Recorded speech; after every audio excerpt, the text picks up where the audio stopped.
ഇവിടെ ഷാറൂഖ് ഖാൻ ഗുഡ്ക പാല് പ്രൊമോട്ട് ചെയ്യുന്നത് വിമൽ മറ്റേ ബസന്തി എന്ന് പറഞ്ഞു. ഷാറൂഖ് ഖാനോട് ചോദിക്കും കള്ളപ്പണം വെളുപ്പിക്കൽ സ്റ്റാർ എന്നൊക്കെയാണ്. ആയിക്കോട്ടെ, അതുകൊണ്ട് അവർക്ക് ഗുണമുണ്ടാകുന്നുണ്ട്. ഞാനതല്ലേ വിളിപ്പിക്കുന്നത്. ഞാൻ സിനിമയെ എങ്ങനെയാണ് കാണേണ്ടത്, ഞാൻ ജീവിതത്തെ എങ്ങനെയാണ് കാണുന്നത്, നീ എനിക്ക് പഠിപ്പിച്ചു തരണം. സിനിമയെ എന്റെ കാഴ്ചപ്പാടും ഞാൻ എങ്ങനെ സിനിമയെ അപ്രോച്ച് ചെയ്യുന്നുള്ളത് ഉണ്ട്. നീ ഇന്റർവ്യൂ ഒക്കെ ഹിറ്റാക്കിയതുപോലെ സാധാരണ ഇന്റർവ്യൂ ഹിറ്റാകാറുള്ളൂ, സിനിമ പൊതുവെ സോറി അല്ല എൻ്റെ ഇത് ഒരു ഹിസ്റ്ററി പരിശോധിച്ചത്. ചെറിയ സിനിമയാണ് പറഞ്ഞ പോലെ, കുഞ്ഞു സിനിമയെ പറഞ്ഞു വരുമ്പോൾ ഒരു ഇൻ്റർവ്യൂവിലൂടെ നമ്മളെല്ലാം പറഞ്ഞിട്ടുണ്ട് ഇതിനെക്കുറിച്ച്. ഒരു രാത്രി നടക്കുന്നൊരു സംഭവം, ആ സംഭവത്തിനെ ചൊല്ലിയിട്ടുണ്ടാകുന്ന ചില പ്രശ്നങ്ങളും അതെങ്ങനെ റിസോൾവ് ആകുന്നു എന്നുള്ളതാണ് സിനിമയുടെ ഒരു ബേസിക് സംഭവം. അപ്പോൾ അതുകൊണ്ട് തന്നെ സാധാരണ ഈ വൺ നൈറ്റ് സ്റ്റോറീസ് ഒക്കെ പൊതുവേ മലയാളത്തിൽ കുറവാണ്. നമ്മൾ എനിക്ക് തോന്നുന്നു അതിന് മുന്നേ വന്നിട്ടുള്ള വൺ നൈറ്റ് സ്റ്റോറി എന്നൊക്കെ പറയുന്നത് ജാനമൻ പോലത്തെ സിനിമകളൊക്കെ.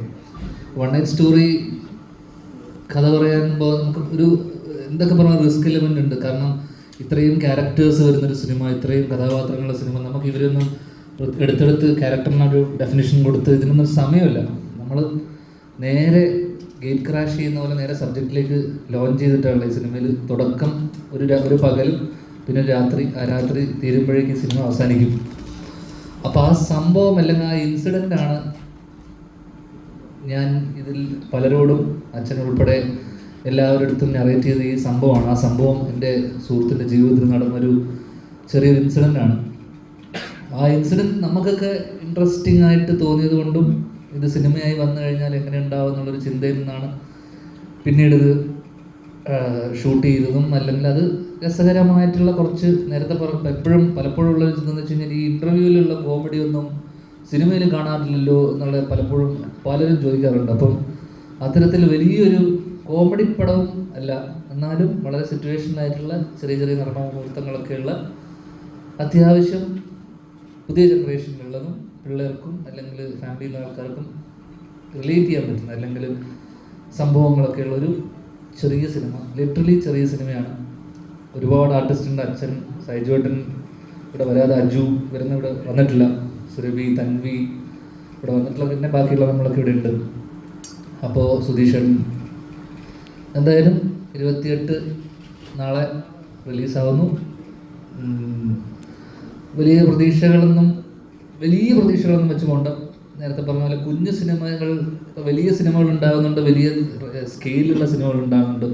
അത്തരത്തിൽ വലിയ സിനിമകൾ ഉണ്ടാകുമ്പോൾ, വലിയ ബജറ്റിലുണ്ടാകുന്ന സിനിമകൾ വലിയ വിജയം ഉണ്ടാകുന്നു.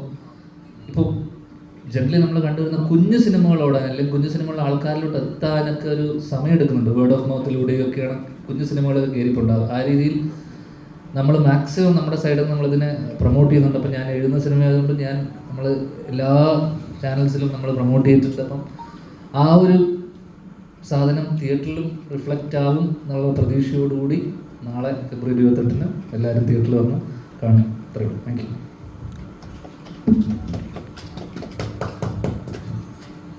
എല്ലാവർക്കും നമസ്കാരം. ഞാൻ പറഞ്ഞതുപോലെ ഞങ്ങളെല്ലാവരും കഴിഞ്ഞ കുറച്ച് ദിവസങ്ങളിൽ പല ഇൻ്റർവ്യൂകളൊക്കെ അവിടെ ഇവിടെയും ഈ സിനിമയുമായി ബന്ധപ്പെട്ട് കൊടുത്തിരുന്നു. നാളെ അതിൻ്റെ റിലീസാണ്. ഒരൊറ്റ രാത്രി കഥയാണ്. ഞാനും മജു വർഗീസും 2 പേര് ഇതിൽ പോലീസ് ഉദ്യോഗസ്ഥന്മാരായിട്ടാണ് അഭിനയിക്കുന്നത്. വളരെ എന്ന് വെച്ചാൽ വളരെ സ്വാഭാവികമായിട്ട് നമ്മൾക്ക് പരിചയമുള്ള, എല്ലാ പോലീസുകാരും ഇങ്ങനെയാണ് എന്ന് പറയുന്നില്ല, എങ്കിലും നമുക്ക് കണ്ടുപരിചയമുള്ള പോലീസുകാരുടെയൊക്കെ ചില സ്വഭാവങ്ങളൊക്കെ ഉള്ള പോലീസാണ്. ഇവരുടെ ഒരു സൗഹൃദത്തിൻ്റെയും ഇവരുടെ ഒരു സിനിമ ഉണ്ടാക്കുന്ന സമയത്തുള്ള അവരനുവദിച്ചു തരുന്ന സ്വാതന്ത്ര്യങ്ങൾ കൊണ്ടുമെല്ലാം വളരെ രസകരമായിട്ട് ഷൂട്ട് ചെയ്തിട്ടുള്ള ഒരു സിനിമയാണ്. ഈ ധ്യാൻ പറഞ്ഞ പോലെ ചെറിയ സിനിമ എന്നൊക്കെ പറയുമ്പം ഒരു എൻ്റർടൈനറാണ് എന്ന് നമുക്ക് പറയാം. പുതിയ കാലഘട്ടത്തിൻ്റെ നമ്മൾ പുതിയ ചെറുപ്പക്കാർക്ക് കുറച്ചുകൂടെ കണക്ട് ചെയ്യാൻ പറ്റുന്ന രീതിയിലുള്ള ഒരു എൻ്റർടൈനർ സിനിമയാണ്. ഇപ്പം വലിയ തോതിൽ ത്രില്ലർ സിനിമകൾ ഒരുപാട് വരുന്ന ഒരു കാലഘട്ടമാണ്. ഇന്നലെയും മിനിഞ്ഞാന്നും ഒക്കെയുള്ള ചില മാധ്യമ ചർച്ചകളിൽ സിനിമകൾ അതിലെ വയലൻസ്, അതിൻ്റെ ഒരു അനുപാതമൊക്കെ വളരെ കൂടുതലാകുന്നു തുടങ്ങിയ ചർച്ചകളൊക്കെ നടന്ന ഒരു സാഹചര്യത്തിലൊക്കെ വളരെ ലൈറ്റ് ഹാർട്ടഡായിട്ട് നമുക്ക് വളരെ രസകരമായിട്ട് തിരിച്ച മുഖത്തോടെ കണ്ടിരിക്കാൻ പറ്റുന്ന എന്നാൽ ഗൗരവമുള്ള ഒരു വിഷയം ചർച്ച ചെയ്യുന്ന പുതിയ ആൾക്കാർ പലപ്പോഴും വളരെ ഈസിയായി സില്ലിയായി ഇതൊക്കെ ഒരു രസമല്ലേ എന്നൊക്കെ പറഞ്ഞ രീതിയിൽ കാണുന്ന ചില കാര്യങ്ങൾ ചെന്നൊരു പ്രശ്നത്തിലേക്ക് വീണാൽ അതിന് എന്തുമാത്രം ഗൗരവമുണ്ട് എന്ന് പറയുന്ന ഒരു സിനിമയാണ് ഇത്. ബാക്കി ഇനി പറഞ്ഞതുപോലെ നാളെയാണ് ഇത്. ആടിൻ്റെയും അടികപ്പേരെ കൂട്ടമനിയുടെ ഒക്കെ പോലുള്ള ഒരുപാട് ഹിറ്റ് ചിത്രങ്ങളിൽ സഹസംവിധായകനെ വർക്ക് ചെയ്തിട്ടുള്ള ആളാണ് വിനയ്. അപ്പോൾ വിനയുടെ ആ ഒരു അനുഭവ പരിചയം, ഇവരുടെ സൗഹൃദം, ധ്യാനൻ്റെ സ്ക്രിപ്റ്റ്, ഡാർവിൻ ചേട്ടൻ അതിന് ആവശ്യമായ സാമ്പത്തിക സഹായങ്ങളും കാര്യങ്ങളൊക്കെ ചെയ്തിട്ട് വന്നിട്ടുള്ള സിനിമയാണ്. ഇനി ഞാൻ ചോദിക്കുന്നതിന് ഉത്തരം പറയാൻ ഒറ്റയ്ക്കിരുന്ന സിനിമയെക്കുറിച്ച് ഒരുപാട് പറയുന്നില്ല. നിനക്ക് പറ, എന്നെ നോക്കിയേ അവന് മൈക്കൂടും.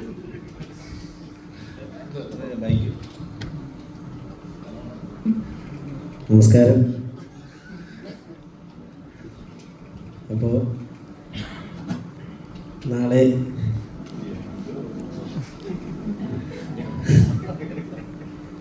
ഫെബ്രുവരി 28 ആപ് കൈസേ ഹോ റിലീസാകുകയാണ്. അപ്പോൾ എല്ലാവരും നാളെ തിയേറ്ററിൽ പോയി കാണണം. ബാക്കിയുള്ളവരോടും പടം കാണാൻ പറയണം. ഇതിൽ ടോണി എന്ന് പറയുന്നൊരു ക്യാരക്ടറാണ് ഞാൻ ചെയ്തിരിക്കുന്നത്.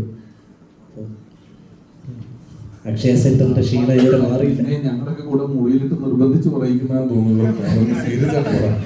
അക്ഷയ സെന്ററിൻ്റെ ക്ഷീണം ഇതുവരെ തീർന്നില്ല. അപ്പോൾ എല്ലാവരും കാണുക. അപ്പം ചെറിയൊരു സിനിമയാണ്.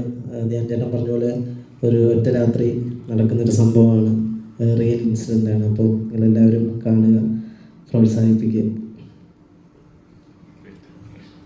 നമസ്കാരം. പറഞ്ഞ പോലെ നാളെ റിലീസാണ്. ആദ്യമായിട്ടാണ് ഒരു സിനിമയിൽ ത്രൂ ഔട്ട് എന്ന് പറയുന്ന ഒരു വേഷം ചെയ്യാൻ പറ്റുന്നത്. പറഞ്ഞ പോലെ ഒരു ദിവസം വൈകിട്ട് ധ്യാൻ ചേട്ടൻ വിളിച്ചിട്ട് എടാ ഫ്രീ ആണോ എന്ന് ചോദിച്ചു. ആണെന്ന് പറഞ്ഞു. എന്നാൽ ആ ഒരു പരിപാടി ഉണ്ടെന്ന് പറഞ്ഞു. ആ പരിപാടിയുടെ റിലീസാണ് നാളെ. ആപ് കൈസേ ഹോ. ബിനോയ് എന്നാണ് ക്യാരക്ടറുടെ പേര്. എൻ്റെ വീട്ടിലൊക്കെ തന്നെ ഉള്ളൊരു ക്യാരക്ടറാണ്. അത് ബാക്കി കുറച്ചുകൂടെ കണ്ടു കഴിയുമ്പോൾ വിശദമായിട്ട് മനസ്സിലാവും. ഭയങ്കര എനർജിയുള്ള ഒരു ക്യാരക്ടറാണ്. പറഞ്ഞ പോലെ ഒരു സുഹൃത്തിൻ്റെ ബാച്ചിലർ പാർട്ടിയായിട്ട് ബന്ധപ്പെട്ട് പഴയ 2 സുഹൃത്തുക്കളെ കാണുന്നതും, നമ്മൾ നിങ്ങൾക്ക് എല്ലാവർക്കും അനുഭവം ഉണ്ടാവും. ബാച്ചിലർ പാർട്ടി, അവിടെ നടക്കുന്ന ഫൺ, അവിടെ ഒരു പ്രശ്നം ഉണ്ടാകുന്ന വരെ നമ്മൾ ചെയ്യുന്ന എല്ലാം ഭയങ്കര ഫണ്ണായിരിക്കും. ആ രാത്രി സേഫായി പോയി കഴിഞ്ഞാൽ സേഫായിരിക്കും. പക്ഷേ എന്തെങ്കിലും ഒരു കാര്യം സംഭവിക്കുമ്പം ആ ഫണ്ണൊക്കെ അവിടെ നിന്ന് മാറും. അങ്ങനെ ഒരു കാര്യം സംഭവിക്കുന്നൊരു ദിവസമാണ് ക്രിസ്റ്റിയുടെ ബാച്ചിലേഴ്സ് പാർട്ടി. അപ്പം തുടക്കക്കാരനെന്നുള്ള നിലയ്ക്ക് പറ്റാവുന്നതുപോലെ നല്ലോണം ചെയ്തിട്ടുണ്ടെന്നാണ് വിചാരിക്കുന്നത്. പിന്നെ നിങ്ങളെല്ലാവരും കണ്ട് നല്ല നല്ല അഭിപ്രായങ്ങൾ പറഞ്ഞ് അത് കൂടുതൽ പ്രേക്ഷകരിലേക്ക് എത്തിക്കുക. ബാക്കി ഷജീർ പറയും. നമസ്കാരം.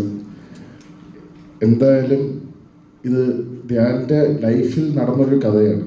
അല്ല, ധ്യാൻ്റെ ഫ്രണ്ടിൻ്റെ ലൈഫിൽ നടന്നൊരു കഥ. ഇപ്പം കറക്റ്റായിരുന്നു. അപ്പോൾ അതിനകത്ത് എന്തെങ്കിലും ഒരു സാധനം കാണും എന്നെല്ലാവർക്കും ഒരു എക്സ്പെക്റ്റേഷൻ ഉണ്ടല്ലോ. അപ്പോൾ ഇതിനകത്ത് ഒരു സംഭവം ഉണ്ട്.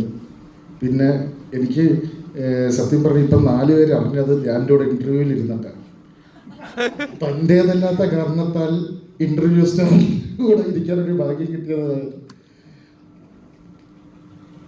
നാളത്തെ ദിവസം എന്ന് പറഞ്ഞാൽ സത്യം പറഞ്ഞാൽ ആദ്യം ഞങ്ങളിതെല്ലാം ഒരു ലൈറ്റായിട്ടാണ് എടുത്തിരുന്നത്. പക്ഷെ ഇപ്പം ഇത് നിങ്ങളെല്ലാവരും തന്ന ആ ഒരു എന്താ പറയുന്ന ഒരു പ്രോത്സാഹനം ഇതെല്ലാം വെച്ചിട്ട് പടം അത്യാവശ്യം നല്ല റീച്ച് എത്തിയെന്നാണ് എൻ്റെ ഒരു വിശ്വാസം.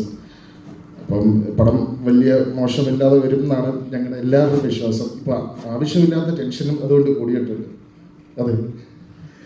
അപ്പോൾ ഞാൻ നമ്മുടെ ഡയറക്ടറിൻ്റെ അടുത്ത് എടുക്കും. നമസ്കാരം. അടികപ്പേര് കൂട്ടമണി തുടങ്ങിയിട്ടുള്ള പരിചയമാണ് ധ്യാനായിട്ടുള്ളത്. ആ സമയത്ത് തുടങ്ങി പറയുന്ന കുറേ കഥകളുണ്ട്. ശരിക്കും നടന്നതും ഞാൻ നേരിട്ട് കണ്ട് അനുഭവിച്ചിരുന്ന ഇഷ്ടംപോലെ കഥകളുണ്ട്. അതിൽ നമ്മുടെ ഈ ജനറേഷന് നന്നായിട്ട് കണക്ട് ചെയ്യാൻ പറ്റിയ ഒരു മെറ്റീരിയലുള്ള സബ്ജക്റ്റാണിത്.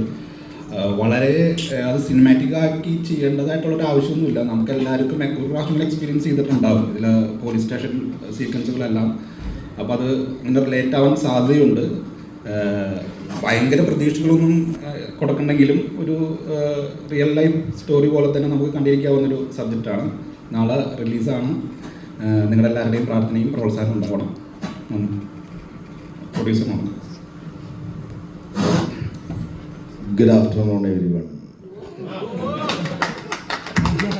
Really very happy to see, ഈ എത്ര വലിയ ഇത്രയും ക്യാമറ എടുക്കുന്നത് ഞാനിരിക്കുന്നത് വളരെ റെയറാണ്. ഇവരെ അല്ല, ട്യൂമൻ.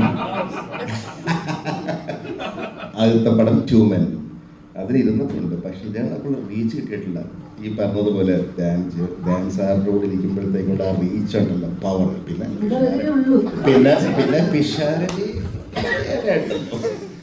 So I am very very happy. നാളെ ഇറങ്ങുന്ന ഞങ്ങളുടെ സിനിമ ഒരു ടെൻഷനും ഇല്ല കേട്ടോ, വിജയിപ്പിക്കണം എന്ന് ഞാൻ എവിടുന്നറിയാത്ത കുറെ ഇംഗ്ലീഷ് കയറി വന്നിട്ടുണ്ട്. പുള്ളിക്ക് ഒരു ടെൻഷനും ഇല്ല. സത്യം പറയാം, ഈ പടം വിജയിച്ചിരിക്കുമെന്നാണ് എൻ്റെ കോൺഫിഡൻസ്. നല്ല വിശ്വാസമുണ്ട്. അങ്ങനെ ആയാൽ നമുക്ക് ഇനിയും കൂട്ടായ്മയോടുകൂടി പടങ്ങൾ ഇനിയും എടുക്കാം. ജീവ ഒരു ആക്റ്റീവ് കാണുന്നില്ല ഈ സമയമായതുകൊണ്ടാണ്. അല്ലെങ്കിൽ കോളേജിലൊക്കെ പോയി തകർക്കുന്നുണ്ടായിരുന്നല്ലോ, ശരിക്കും ആക്റ്റീവ് ആകും. സോ എല്ലാവർക്കും താങ്ക് യു. ഞങ്ങളുടെ പടം കാണാനായിട്ട് എല്ലാവരും നല്ല രീതിയിൽ പ്രൊമോട്ട് ചെയ്യണം. Thank you so much for എല്ലാവർക്കും. ഇനി ഇംഗ്ലീഷ് പറഞ്ഞ് ഞാൻ ഇനിയും ഇതാക്കുന്നില്ല. Okay, thank you so much. Thank you. Hello, നമസ്കാരം. എൻ്റെ പേര് ഡോണി ഡാർവിൻ. മോന, അതെൻ്റെ പപ്പയാണ്. നമ്മളാണ് പടം പ്രൊഡ്യൂസ് ചെയ്തിരിക്കുന്നത്. നമ്മുടെ പ്രൊഡക്ഷൻ ഹൗസിൻ്റെ പേര് ഡി ഗ്രൂപ്പ് എന്നാണ്. നമ്മുടെ 12ാമത്തെ സിനിമയാണ്. അപ്പം നല്ല രീതിക്ക് വരും എന്നുള്ള ദൃഢമായ വിശ്വാസം എനിക്കുണ്ട്. ഞാനും ഒരു ചെറിയ വേഷം എന്നാ ചെയ്തിട്ടുണ്ട്. എൻ്റെ 4ാമത്തെ പടമാണ്. ആരും ഇതുവരെ പരിചയമില്ല. ഇതിലും ചെറിയൊരു വേഷമാണ് ചെയ്തേക്കുന്നത്. So hopefully in the coming years I will be active as an actor and as a producer. So looking forward for the best for this film. Thank you all. Thank you. आप लोग कैसे हो? बस ठीक हो, ठीक है, मस्त नहीं हो? बस नहीं ठीक हो. ठीक है, अब क्वेश्चन साइड में थोड़ा कुछ क्वेश्चन मस्त हो जाएगा. आप कैसे हो?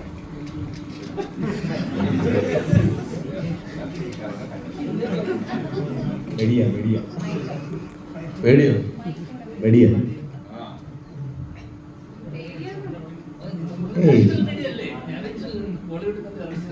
ഏയ് 3 ദിവസം ഉറക്കുന്നത് പഠിച്ച് പേടികളാ. കഴിഞ്ഞു, ഇനിയില്ല. കഴിഞ്ഞു. अभी बोल सकते हो, कोई गलती नहीं. ऐसे ही बोल कुछ नहीं, प्रॉब्लम नहीं है. हिंदी आता है, बहुत अच्छी तरह ही आता है. हाँ, സിർഫ് അണ്ണാ की है. അണ്ണാ की.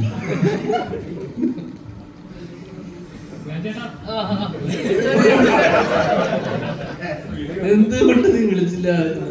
എന്താ എല്ലാരും പറഞ്ഞു ധ്യാൻ ചേട്ടനൂടെ ഇരിക്കുന്ന ഒരു വലിയ ഭാഗ്യമായിട്ടാണ് കാണുന്നത്. നീ നമ്മൾ ഒരുമിച്ച് കഴിഞ്ഞപ്പോൾ നീ എന്നോട് പറഞ്ഞില്ലടാ ഭാഗ്യമാണ് അല്ലേ? അത് ഞങ്ങളുടെ ഒരു ഭാഗ്യമായിട്ട് ഞങ്ങൾ കാണുന്നു. അങ്ങനെ കാണുന്ന ഒരാളായിരിക്കണം.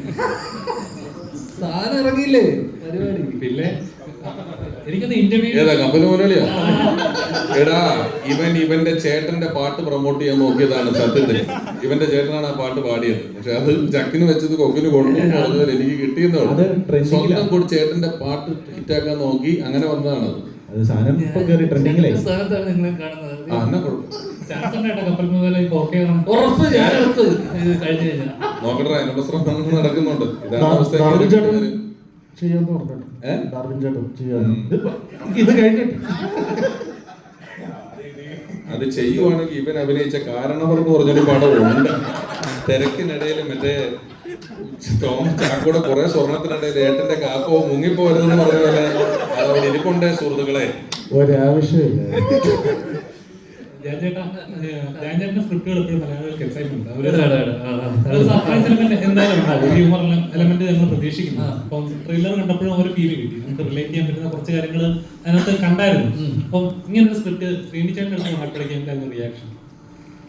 ഞാൻ ഇത് ഈ നടന്ന സംഭവം ഇതൊരു എന്താ പറയണ്ടത്, ഇതിൻ്റെ ഒരു സ്ക്രീൻ പ്ലേയോ അതൊന്നുമല്ല ഞാൻ പറഞ്ഞത്. ഞാൻ ഈ നടന്ന സംഭവം എൻ്റെ കൂട്ടുകാരുടെ ജീവിതത്തിൽ നടന്ന ഈ സംഭവം അതേപടി എടുത്ത് നറേറ്റ് ചെയ്ത് പ്രശ്നമുണ്ടോ?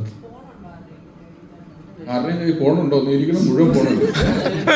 ഫോൺ മൈക്കിൻ്റെ അടുത്ത് പോകണമെന്ന് ഇപ്പം അങ്ങനെ ഒച്ചയൊന്നും വരികയില്ല. ഇതൊക്കെ പണ്ട് കാലത്താണ്. ശരി.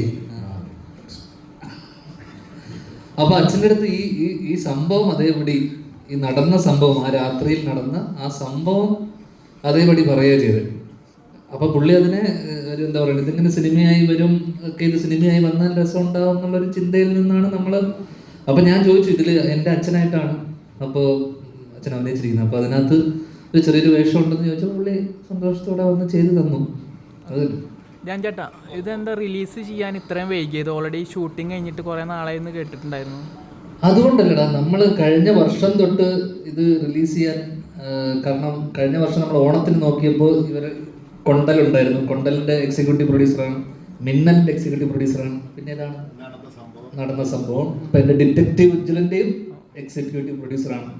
അപ്പോൾ ഇവരുടെ തന്നെ സിനിമകൾ കറക്റ്റ് സമയത്ത് ഓരോ സിനിമകൾ ഉണ്ടായത് കൊണ്ട് തന്നെ അപ്പം നമ്മളൊരു സമയം നോക്കി പിന്നെ എല്ലാം ഈ തിരക്കും പരിപാടി എല്ലാം, കാരണം കഴിഞ്ഞ വർഷങ്ങളൊക്കെ എല്ലാ ആഴ്ചയും 3-4 റിലീസൊക്കെ ഉണ്ടായിരുന്ന സമയമാണ്. അപ്പം അതുകൊണ്ട് തന്നെ അച്ഛൻ പറഞ്ഞ പോലെ തന്നെ എല്ലാത്തിനും അതിൻ്റെതായ സമയമുണ്ട്, അപ്പോഴേ വരുള്ളൂ.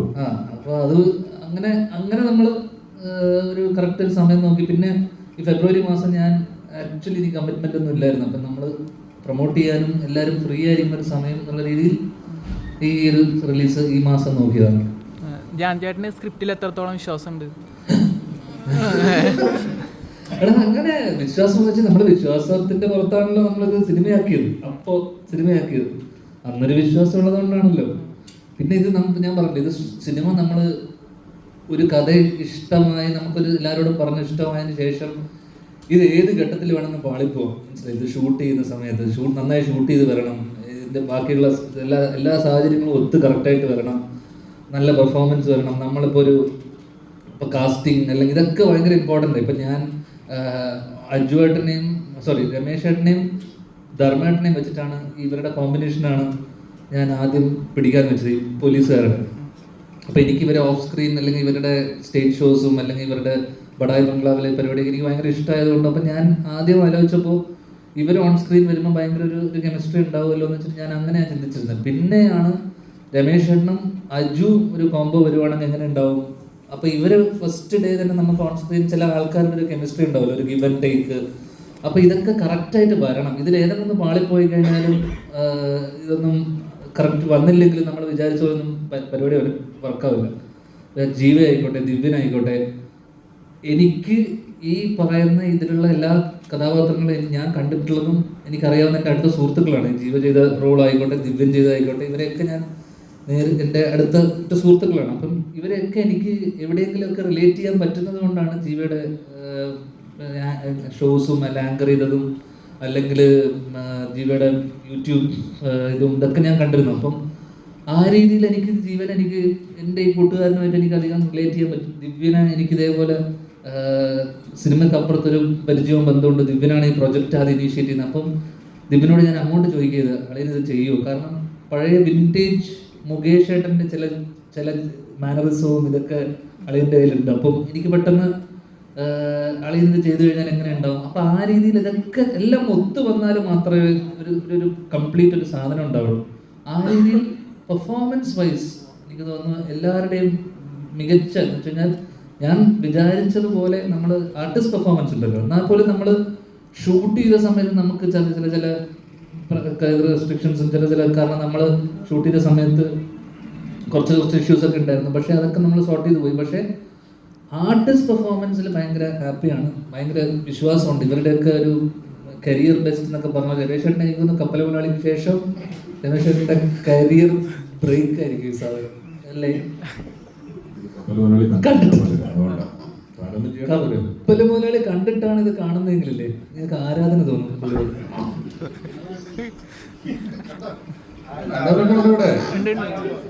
പക്ഷേ ഇപ്പൊ അന്നത്തെ സിനിമ ഇറങ്ങുമ്പോൾ ഇവനെ പോലെ വന്നിരുന്ന് തള്ളാനുള്ള സൗകര്യങ്ങളില്ലായിരുന്നു. അതാണ് അതിന്റെ ഒരു പ്രധാനപ്പെട്ട പ്രശ്നം. അന്ന് പത്രത്തിൽ ഭയങ്കര വിലയാണ് ഒരു കാലടി പരസ്യം കൊടുക്കുന്നതിന് തന്നെ. അങ്ങനെ കൊടുത്തിട്ടുള്ളതാണ്, പണിയെടുത്തത് അറിയാനേ. നീ കാരണവർക്ക് പ്രൊമോഷൻ കൊടുക്കുക. അപ്പൊ നേരത്തെ ചോദിച്ചത് വിശ്വാസം ഉണ്ടോന്ന് ചോദിച്ചു കഴിഞ്ഞാൽ എടാ നല്ല വിശ്വാസമുണ്ട്.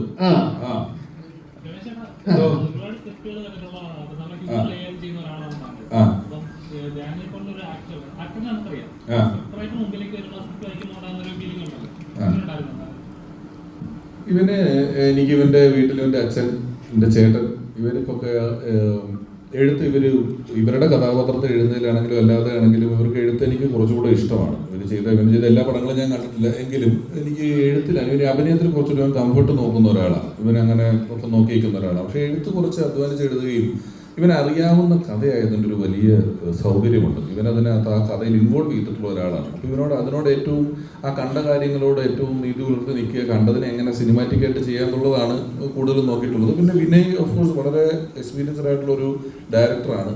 പിന്നെ ഈ പറഞ്ഞാൽ ഇവരൊക്കെ എക്സ്പീരിയൻസ് ആണ്. ഇതൊരു ചെറിയ പടമാണ്. ഇതുമായിട്ട് ഒരുപാട് വലിയ പൈസ മുടക്കിയിട്ടുള്ള ഒരുപാട് വലിയ താരങ്ങളുള്ള അങ്ങനെയൊന്നുള്ളൊരു പടമല്ല. ഒരു ചെറിയ സാധാരണക്കാരാണ്, നമ്മുടെ നാട്ടിൽ താമസിക്കുന്നവരാണെന്നൊക്കെ നമുക്ക് തോന്നുന്ന പോലെയുള്ള ആളുകളും അവരൊക്കെ അഭിനയിച്ചിട്ടുള്ളൊരു പടമാണ്. അതിൻ്റെതായ രസം എനിക്ക് വായിച്ചിട്ടുണ്ടായിരുന്നു. ഞാൻ സ്ക്രിപ്റ്റായിട്ടല്ല വായിച്ചത്. ഞാൻ എന്നെ വിളിച്ചപ്പോൾ ഒരു കഥയാണ് പറഞ്ഞത്, ഇന്നപോലെ സംഭവിച്ചു, ഇന്നതാണ് ചെയ്യേണ്ടത്, ഇന്ന കേട്ടപ്പോൾ നല്ല രസം തോന്നി, നന്നായിട്ട് തോന്നി. ഞാൻ ശ്രീനേട്ടൻ്റെ കൂട്ടത്തിൽ ആദ്യമായിട്ട് അഭിനയിക്കുന്ന ഒരു സിനിമ ഇതാണ്. അതെൻ്റെ ഒരു വലിയ സന്തോഷമായിരുന്നു. ഈ വിനീതേട്ടൻ്റെ എന്തെങ്കിലും ഇൻപുട്ട് സ്ക്രിപ്റ്റിലുണ്ടോ? വിനീത് ശ്രീനിവാസന്റെ എന്തെങ്കിലും ഇൻപുട്ട് സ്ക്രിപ്റ്റിലുണ്ടോ ചോദിക്കാം. ഇല്ല, പുള്ളിക്ക് ഈ കഥ ഇതിനുമായിട്ട് ബന്ധപ്പെട്ട് പുള്ളിയുടെ ടൈപ്പ് ഓഫ് ഒരു പരിപാടിയല്ല. പിന്നെ അത് കണ്ടാൽ മനസ്സിലാവും. അല്ലാതെ ആൾ പറഞ്ഞിട്ടുണ്ടായിരുന്നോ അങ്ങനെ എഴുതുന്ന സമയത്ത് ജഡ്ജിമെന്റ് എന്തെങ്കിലും? ഇല്ല, ഞങ്ങൾ അങ്ങനെ അത്ര ചർച്ചകളൊന്നും ഉണ്ടാവാറില്ല പൊതുവെ. സിനിമയില് സ്ത്രീ പ്രാതിനിധ്യം എങ്ങനെയുണ്ട്? സ്ത്രീ പ്രാതിനിധ്യം ഇപ്പൊ കാണാനില്ല. ആരും വന്നില്ല വിളിച്ചിട്ട്. ഇവിടെ കുറവാണല്ലോ. സ്ത്രീ പ്രാതിനിധ്യമുണ്ട്, വലിയ പ്രാധാന്യമുണ്ട്. സ്ത്രീ കഥയുടെ ടേണിംഗ് പോയിന്റിൽ വലിയ ഘടകമാണ്. അല്ല, ഇവിടെ ഇല്ലാന്ന്, ഇവിടെ കാണാറില്ലെന്ന് വെച്ചപ്പോൾ ഇവിടെ വരാൻ പലരും തൻവിയുടെ ചേട്ടൻ്റെ കല്യാണമാണ്, സുരഭി സീരിയലിന്റെ ഷൂട്ടിലാണ്. അപ്പൊ അങ്ങനെ വീണ അതിന്റെ പുതിയ തിരക്കിലാന്ന് പറഞ്ഞ വീട്ടിലിരിക്കുകയാണ്. അങ്ങനെ വലിയ വിമോചകനായതുകൊണ്ടൊന്നുമില്ല, അവനൊക്കെ നോക്കിയിട്ട് അവന് ഒരു തൃപ്തി വരുന്നില്ല.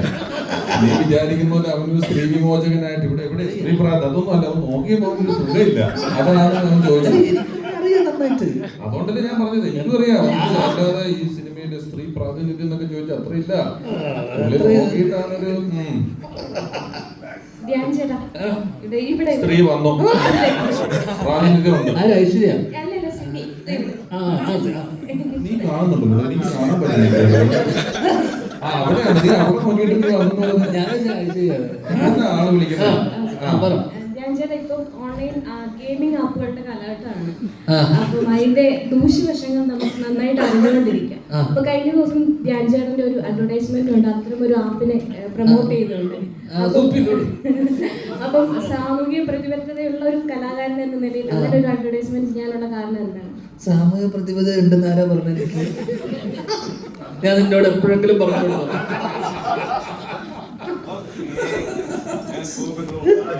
നിന്നോട് ഞാൻ പറഞ്ഞു സിനി, എനിക്ക് സാമൂഹിക പ്രതിബദ്ധത ഉണ്ടെന്ന് വിചാരിച്ചു. ഇല്ല.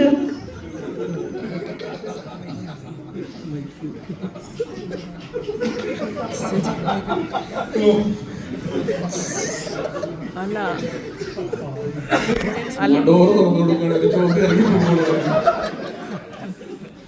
അല്ല ആ രീതിയിലുള്ള ആപ്പിനെ പ്രൊമോട്ട് ചെയ്യുന്നത് ശരിയാണോ? ഷാറുഖ് ഖാൻ ഗുഡ്ക പാല് പ്രൊമോട്ട് ചെയ്യുന്നത് വിമൽ മറ്റേ ബസന്തി എന്ന് പറഞ്ഞു. ഷാറുഖ് ഖാനോട് ചോദിക്കൂ, എന്നോടല്ലേ ചോദിക്കുള്ളൂ, നിനക്ക് എന്നോട് പരിചയമുള്ളൂ. ഷാറുഖ് ഖാൻ ഇതേപോലെ കൈ കിട്ടില്ല. അതാണ് സിഗരറ്റ് സ്മോക്കിംഗ് എന്ന് പറഞ്ഞത് എന്തിനാണ് ഇത് വിൽക്കുന്ന ഈ സാധനം? ഇതൊക്കെ എല്ലാവർക്കും അറിയില്ലേ? ഇത് കളിക്കണ്ട പ്രശ്നത്തില്ലേ? നിങ്ങൾക്കറിയില്ലേ?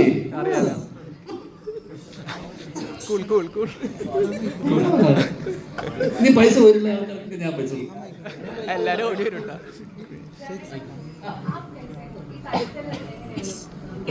അത് കുറേ സ്ഥലത്ത് പോയി പറഞ്ഞായിരുന്നു.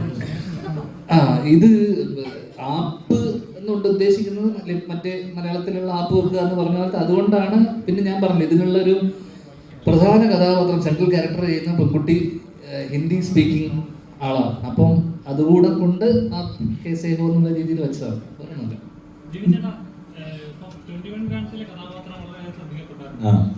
അതിനുശേഷം എന്നുള്ളതിലുണ്ട്. പക്ഷെ വന്നില്ല. പക്ഷെ ഈ ചിത്രത്തിലെ കഥാപാത്രം കുറച്ച് ഡിഫറെന്റ് ആണ്. ഞാൻ വിചാരിച്ചതാണ്. ഇടക്കിടക്ക് കുത്തിക്കരുന്നുണ്ടോ അവൻ ആ വരുമെന്ന് വിചാരിച്ചതിനെ പറ്റി പറയുമ്പോഴേ അപ്പൊ ഇതെല്ലാം എനിക്ക് അറിയാം, അതുകൊണ്ടാണ് സഹായിച്ചതാണ്. പക്ഷെ ഞാൻ ആ വഴിക്കാ വരുന്നേന്ന് തോന്നുന്നുണ്ടോ? അതിനായിരുന്നു എല്ലാ പടം കഴിയുമ്പോഴും ഇത് കണ്ടിട്ട് ആരെങ്കിലുമൊക്കെ വിളിക്കും. അങ്ങനെ ഒരുപാട് പേരൊന്നും വിളിച്ചില്ല. 21 ഗ്രാംസ് കഴിഞ്ഞിട്ട് 3 പേരെ വിളിച്ചത്, ധ്യാൻ ചേട്ടനടക്കം. അതിൽ ധ്യാൻ ചേട്ടൻ പടമാണ് ചെയ്തത്. അപ്പോൾ അത് ഇത് കഴിയുമ്പോഴും കുറേ പേര് വിളിക്കും എന്നുള്ള പ്രതീക്ഷയിലായിരിക്കുന്നത്. എനിക്ക് തോന്നുന്നു വിളിക്കുമായിരിക്കുമെന്ന് തോന്നുന്നു. ഇത് 21 ഗ്രാംസ് പോലല്ല, കുറച്ച് ഫുൾ ടൈം ഒരു കോമഡി എനർജി, പിന്നെ ദിവ്യനുമായിട്ട് അല്ലേ നല്ല രസമാണ്. നേരത്തെ ധ്യാൻ ചേട്ടൻ പറഞ്ഞ പോലെ ഒരു വിന്റേജ് മുകേഷ് ഡേ എന്നൊക്കെ വിളിക്കുന്ന ഒരു വിന്റേജ് മുകേഷ് ചേട്ടൻ വിളിക്കാൻ വേണ്ടി വിളിക്കുമ്പോൾ നീ ഫോൺ ഓഫ് ചെയ്ത് വെക്കരുത്.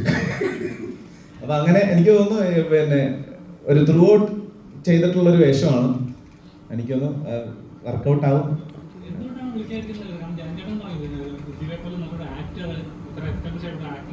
ആക്ടർ ആയിട്ടില്ല.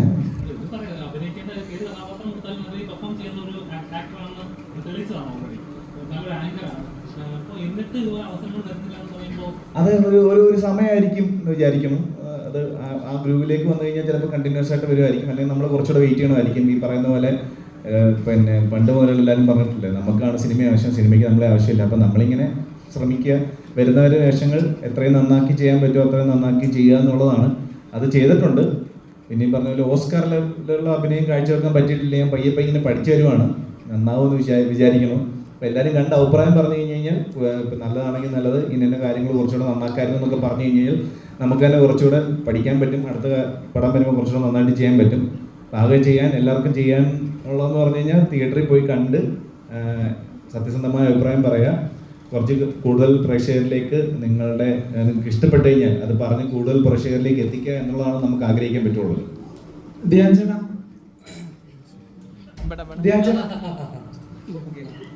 മലയാള സിനിമ ഇപ്പോൾ ഒരു വലിയ പ്രതിസന്ധിയിലൂടെയാണ് കടന്നു പോകുന്നത് എന്നുള്ള വാർത്തകളാണ് ഞങ്ങളെല്ലാവരും കണ്ടുകൊണ്ടിരിക്കുന്നത്. ഉടനെ സമരം വരും അങ്ങനെയൊക്കെ. അപ്പോൾ അത്തരത്തിലൊരു സാഹചര്യത്തിലാണ് കുത്തൊഴുക്ക് പോലെ ധ്യാൻ ചേട്ടന്റെ പടങ്ങൾ വരുന്നത്. അല്ലല്ല ചോദ്യം. അതെ. അപ്പൊ ഞാൻ പറയുന്നത് ധ്യാൻ ചേട്ടന്റെ കഴിഞ്ഞ ദിവസത്തെ ഒരു റീല് കണ്ടായിരുന്നു. അതില് ധ്യാൻ ചേട്ടൻ തന്നെ ധ്യാൻ ചേട്ടനെ പടക്കം സ്റ്റാർ എന്നാണ് വിശേഷിപ്പിക്കുന്നത്. അല്ല, ആ റീലിന്റെ കൺസെപ്റ്റ് അതാണ്, ഒരു പടക്കം തോളിലിട്ടുകൊണ്ട് വരുന്നത്. മനസ്സിലായിരുന്നല്ലോ? അപ്പൊ ഒരു പടത്തിനെ ശരിക്കും ഡീമോട്ടിവേറ്റ് ചെയ്യല്ലേ ചെയ്യുന്നത്. ഞങ്ങൾ എത്ര പ്രൊമോട്ട് ചെയ്യാലും അപ്പൊ കേറും. ഞങ്ങള് മീഡിയ ടീം നിങ്ങൾ കാരണം എത്ര പടം എന്റെ ഓടി.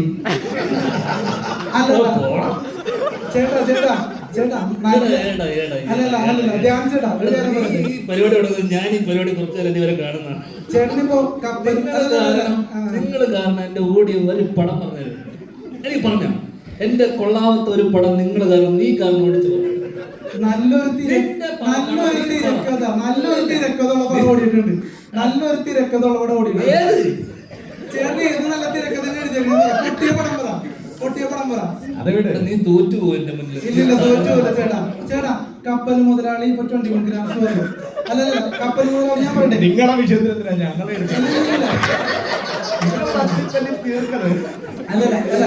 ചോദ്യം ഫിനിഷ് ചെയ്തോട്ടെ.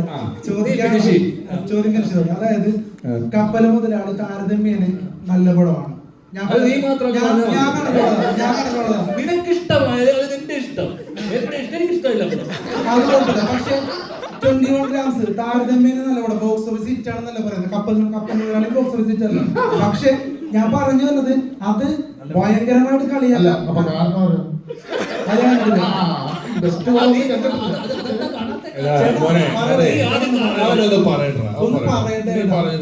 ഞങ്ങളുടെ പോയിന്റ് ഒന്ന് കേക്ക്. എന്റെ പോയിന്റ് കാരണം ഇപ്പൊ തന്നെ ഞാൻ പറയാം.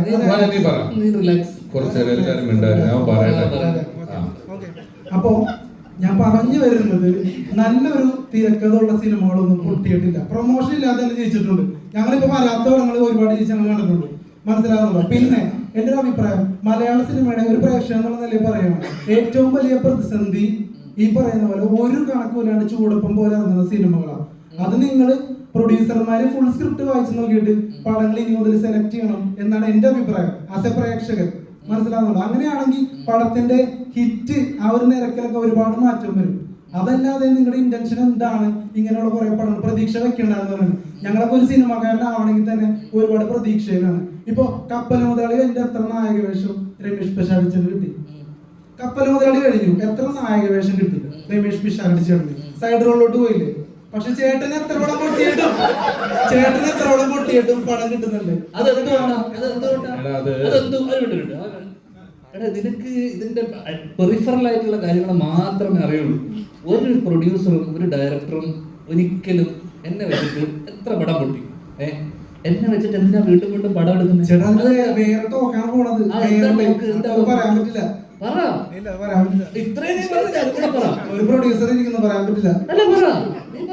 അതായത് ചേട്ടന്റെ കമന്റ്സിൽ വരുന്നത് കള്ളപ്പണം വെളുപ്പിക്കൽ സ്റ്റാർ എന്നൊക്കെയാണ്.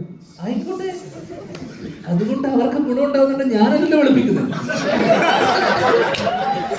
എനിക്ക് അക്കൗണ്ട് കാണും, ഇതൊന്നും അതുകൊണ്ട് എനിക്കെന്താണ് ഗുണം? ആ രീതിയിൽ അവർക്ക് ഗുണം ഉണ്ടാകുന്നുണ്ടോ? അപ്പൊ എന്റെ പടം ഏതാ നഷ്ടമായിട്ടുള്ള? എല്ലാരും വിളിപ്പിച്ചില്ലേ? പൈസ എല്ലാം വന്നില്ലേ? ഡയറക്ടർ പ്രൊഡ്യൂസർ സ്ക്രിപ്റ്റ് വായിച്ച് നോക്കണമെന്നൊക്കെ പറയുന്നുണ്ട്. ഇത് വായിച്ചു നോക്കാതെ ഒന്നുമല്ല ഒരു സിനിമ ഇറങ്ങുന്നത്. ഇറങ്ങുമ്പോ അങ്ങനെ ഇപ്പൊ അത്രയും സിനിമ ഇവിടെ ഇറങ്ങുന്ന അത്രയും സിനിമ ജനങ്ങൾക്ക് ആവശ്യമില്ല. 150 സിനിമ ഇറങ്ങുന്നുണ്ട്. 12 മാസമല്ലേ ഉള്ളൂ, 365 ദിവസമുള്ളൂ. 150 ദിവസമൊക്കെ ആൾക്കാർക്ക് സിനിമ ഉണ്ട്. അപ്പൊ അത്രയും ചോയ്സ് ഉണ്ട്. എല്ലാ സാധനവും ഇവിടെ ഒരുപാട് ഇറങ്ങുന്നുണ്ട്. ഇവിടെ ഇറങ്ങുന്ന ബിസ്ക്കറ്റും പേസ്റ്റും അരിയും മണ്ണെണ്ണയും കാറും എല്ലാം ഒരുപാട് ബ്രാൻഡുകളുടെ ഒരുപാട് എണ്ണം ഇറങ്ങുന്നുണ്ട്. നമുക്ക് ആവശ്യമുള്ളത് മാത്രമേ നമ്മൾ എടുക്കുള്ളൂ. നീ വഴി കൂടെ നടന്നിട്ട് ഹോട്ടലുകളിൽ ഓരോ 2 മാസം ഇടവിട്ട് നീ ഹൈവേ വഴി യാത്ര ചെയ്ത് ഹോട്ടൽ തുറക്കും, ഹോട്ടൽ കൂട്ടും, കട തുടങ്ങും. അതുപോലൊരു സംഭവം മാത്രമാണ് ഇവിടെ നടക്കുന്നത്. പലതും വരും, പലരും വീണ്ടും അത് ചെയ്യാൻ തീരുമാനിക്കും. ആ കാലത്തുള്ളതിനേക്കാൾ സിനിമയ്ക്ക് മറ്റ് വ്യാവസായിക അടിസ്ഥാനത്തിലുള്ള കച്ചവടങ്ങളൊക്കെ നടന്നു തുടങ്ങുന്നത് കൊണ്ടും ധ്യാന്റെ പടത്തിന് ആ ലെവലിലുള്ള കോസ്റ്റ് വലിയ ഒരു 100 കോടി പടമൊന്നും അല്ല ധ്യാന്റെ പടം എന്ന് പറഞ്ഞ് വരുന്നതും ഇല്ല. ചെറിയ പടം ചെയ്യാൻ ആഗ്രഹമുള്ള ഒരാൾ വരുമ്പം അത് ഇൻഡസ്ട്രിയെ നിയന്ത്രിക്കുന്ന ഒരാൾ, നീ സിനിമയിൽ വരാൻ ആഗ്രഹിക്കുന്നു എന്ന് പറഞ്ഞില്ലേ, അതേപോലെ സിനിമ ചെയ്താൽ മതി എന്ന് ആഗ്രഹിക്കുന്ന ആൾക്കാരുണ്ട്. അവരെന്തായാലും ഒരു സിനിമ ചെയ്യും. അവർ ചെയ്യാൻ സിനിമ വരുമ്പം അവർ നോക്കിയെടുക്കുമ്പോൾ അവർക്ക് വലിയ ആൾക്കാരുടെ പുറകെ പോകാനോ കിട്ടാനുള്ള സാധ്യതയില്ലെങ്കിൽ അവർക്കൊരു സിനിമ ചെയ്യണം എന്നുള്ള ഒരു ആഗ്രഹമാണ്. കിട്ടിയാ കിട്ടി, പോയാൽ പോട്ടെ, ലോട്ടറി എടുക്കുന്ന പോലെയാണ്. ചേട്ടാ അതൊക്കെയാണ്. പക്ഷേ ആ പടത്തിന്റെ റിലീസിന് മുമ്പ് അതൊരു പടക്കമായിരിക്കും. ഞാനൊരു റീല് കാണിച്ചു തരാം. ശ്രീകാന്ത് വെട്ടിയാര് അപ്ലോഡ് ചെയ്തിട്ടുണ്ട്. അതിൽ പടക്കൂട്ടുണ്ടാണ് വരാൻ നാളെ എന്റെ ഒരു ഗുണ്ട് വരുന്നുണ്ട് എന്നുള്ള രീതിയിൽ. നിനക്ക് ഈ പ്രൊഡ്യൂസർമാർക്ക് ഇവിടെ ഇരിക്കുന്നവർക്ക് ഇല്ലാത്ത വേദന എന്താണ്? നിനക്ക് പ്രേക്ഷകരുടെ അഭിപ്രായം ഒന്ന് ഞാൻ എനിക്കിഷ്ടമുള്ള പോലെ ഞാൻ ജീവിക്കുക, എനിക്കിഷ്ടമുള്ള കാര്യം. സാമൂഹ്യ പ്രതിബദ്ധത എന്ന് പറയുമ്പോൾ തന്നെ മനസ്സിലായി. അല്ല, അതിനകത്ത് പൊട്ടുമെന്നല്ല പറയുന്നത്. ആ റീലിനകത്ത് പറയുന്നത് എന്താണ്?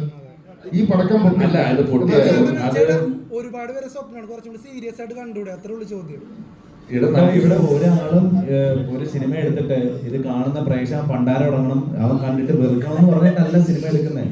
എല്ലാവർക്കും ആ സിനിമ ആരെങ്കിലും ഒക്കെ ഒരാളുടെ പേഴ്സണൽ ഫേവറേറ്റ് ആയിരിക്കും. ഈ സിനിമ കണ്ട് കുറച്ച് ആൾക്കാരിലേക്ക് എത്തണം, അപ്പൊ ആ പടത്തെ പറ്റി നല്ല അഭിപ്രായം പറയണം. അല്ലെങ്കിൽ അല്ലാതെ ഇത് കണ്ട് ആൾക്കാരെന്നെ ചീത്ത പിടിക്കണം എന്ന് പറഞ്ഞാൽ ആരും സിനിമ എടുക്കുന്നില്ലെന്നാണ് എനിക്ക് തോന്നുന്നത്. പിന്നെ ഞാൻ എങ്ങനെ ജീവിതത്തിനെ കാണണമെന്ന് നീയാണോ എനിക്ക് പഠിപ്പിച്ചത്?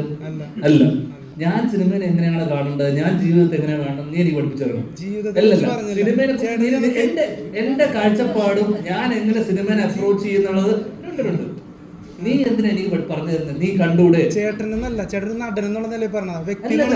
അത് നിനക്ക് ഇത്രയും ആൾക്കാർ ഇരിക്കെ പ്രസ് മീറ്റിൽ നീ ജീവിതത്തിന് വളരെ സീരിയസ് ആയിട്ട് നീ ചെയ്യുന്ന ജോലി സീരിയസ് ആയിട്ടല്ലേ കാണുന്നത്? അതേ സീരിയസ്നെസ്സോടെ ഞാൻ ജോലി ചെയ്യുന്നു. ഇവിടെ ഏറ്റവും അച്ചടക്കത്തോടുകൂടി ജോലി. നീ പറഞ്ഞപ്പോ ഞാൻ കേട്ടോ, ഒരു സെക്കൻഡ് നിർത്ത്. നീ ഒരു വാഗ്വാദത്തിന് വന്നതല്ലോ?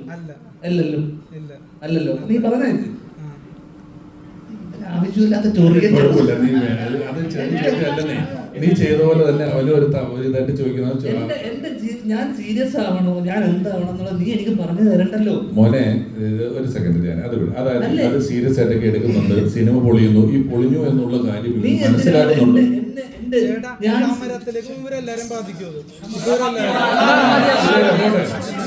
മോനെ സമരത്തിലേക്ക് പോകണമെന്ന് ഞങ്ങളല്ല.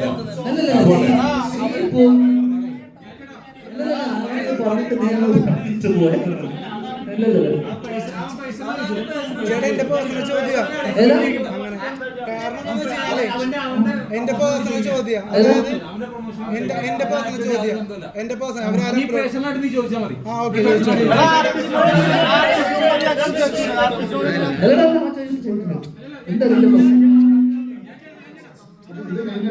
എന്താ സംസാരിക്കാനുണ്ട്.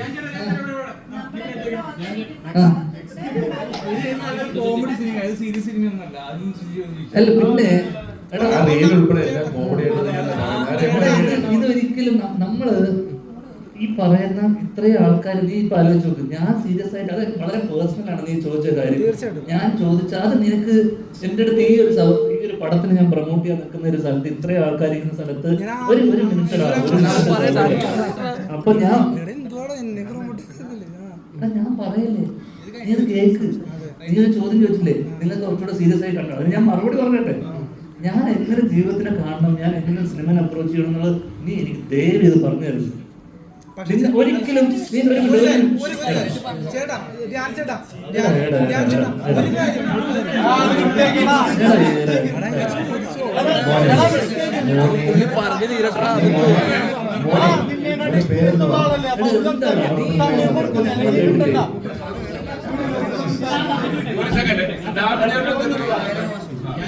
മോന്റെ പേരെന്തുവാ? ഏത് ചാനലാ? അതും വേണ്ടല്ലേ?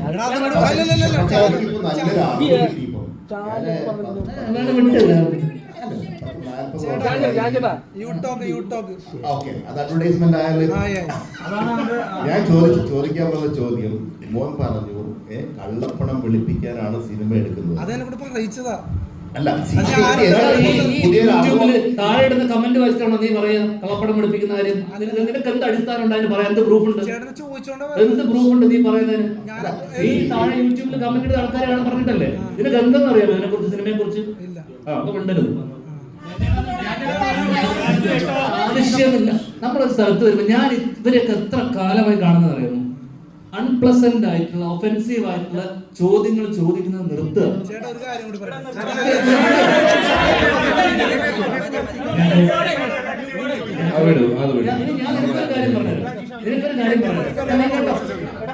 അല്ലല്ല അവനൊരു കാര്യം പറഞ്ഞോട്ടെ.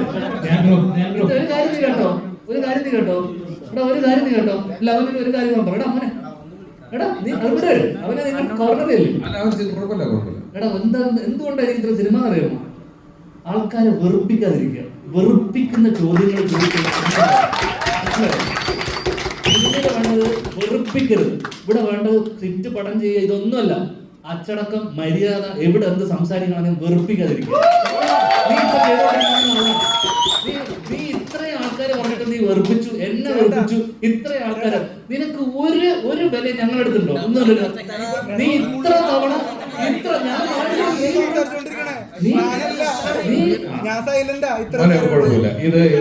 ഇതിനെയും അതിന്റേതായ രസത്തിൽ തന്നെ എടുത്താൽ കുഴപ്പമില്ല. നിന്നോട് എനിക്ക് ഉത്തരം പറയാനില്ല. ഇത്രയും ആൾക്കാർ പറയുന്നത് നിർത്തടാ. ഞാൻ പറയല്ലേ നിങ്ങൾക്ക് കുറെ പ്രാവശ്യം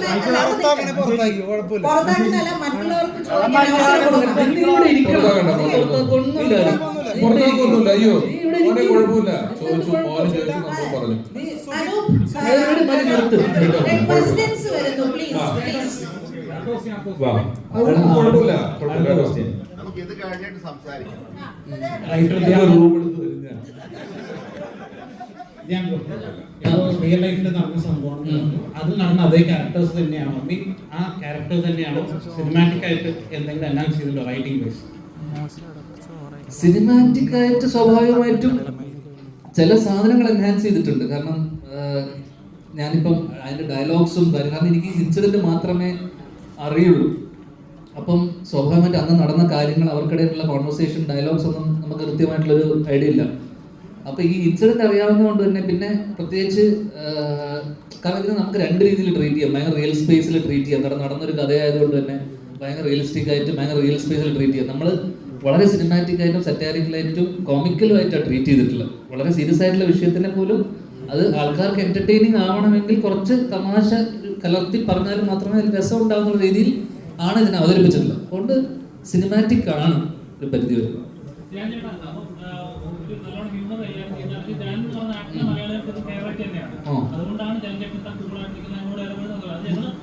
ഇവന് മാത്രം അത് മനസ്സിലാകുന്നില്ല.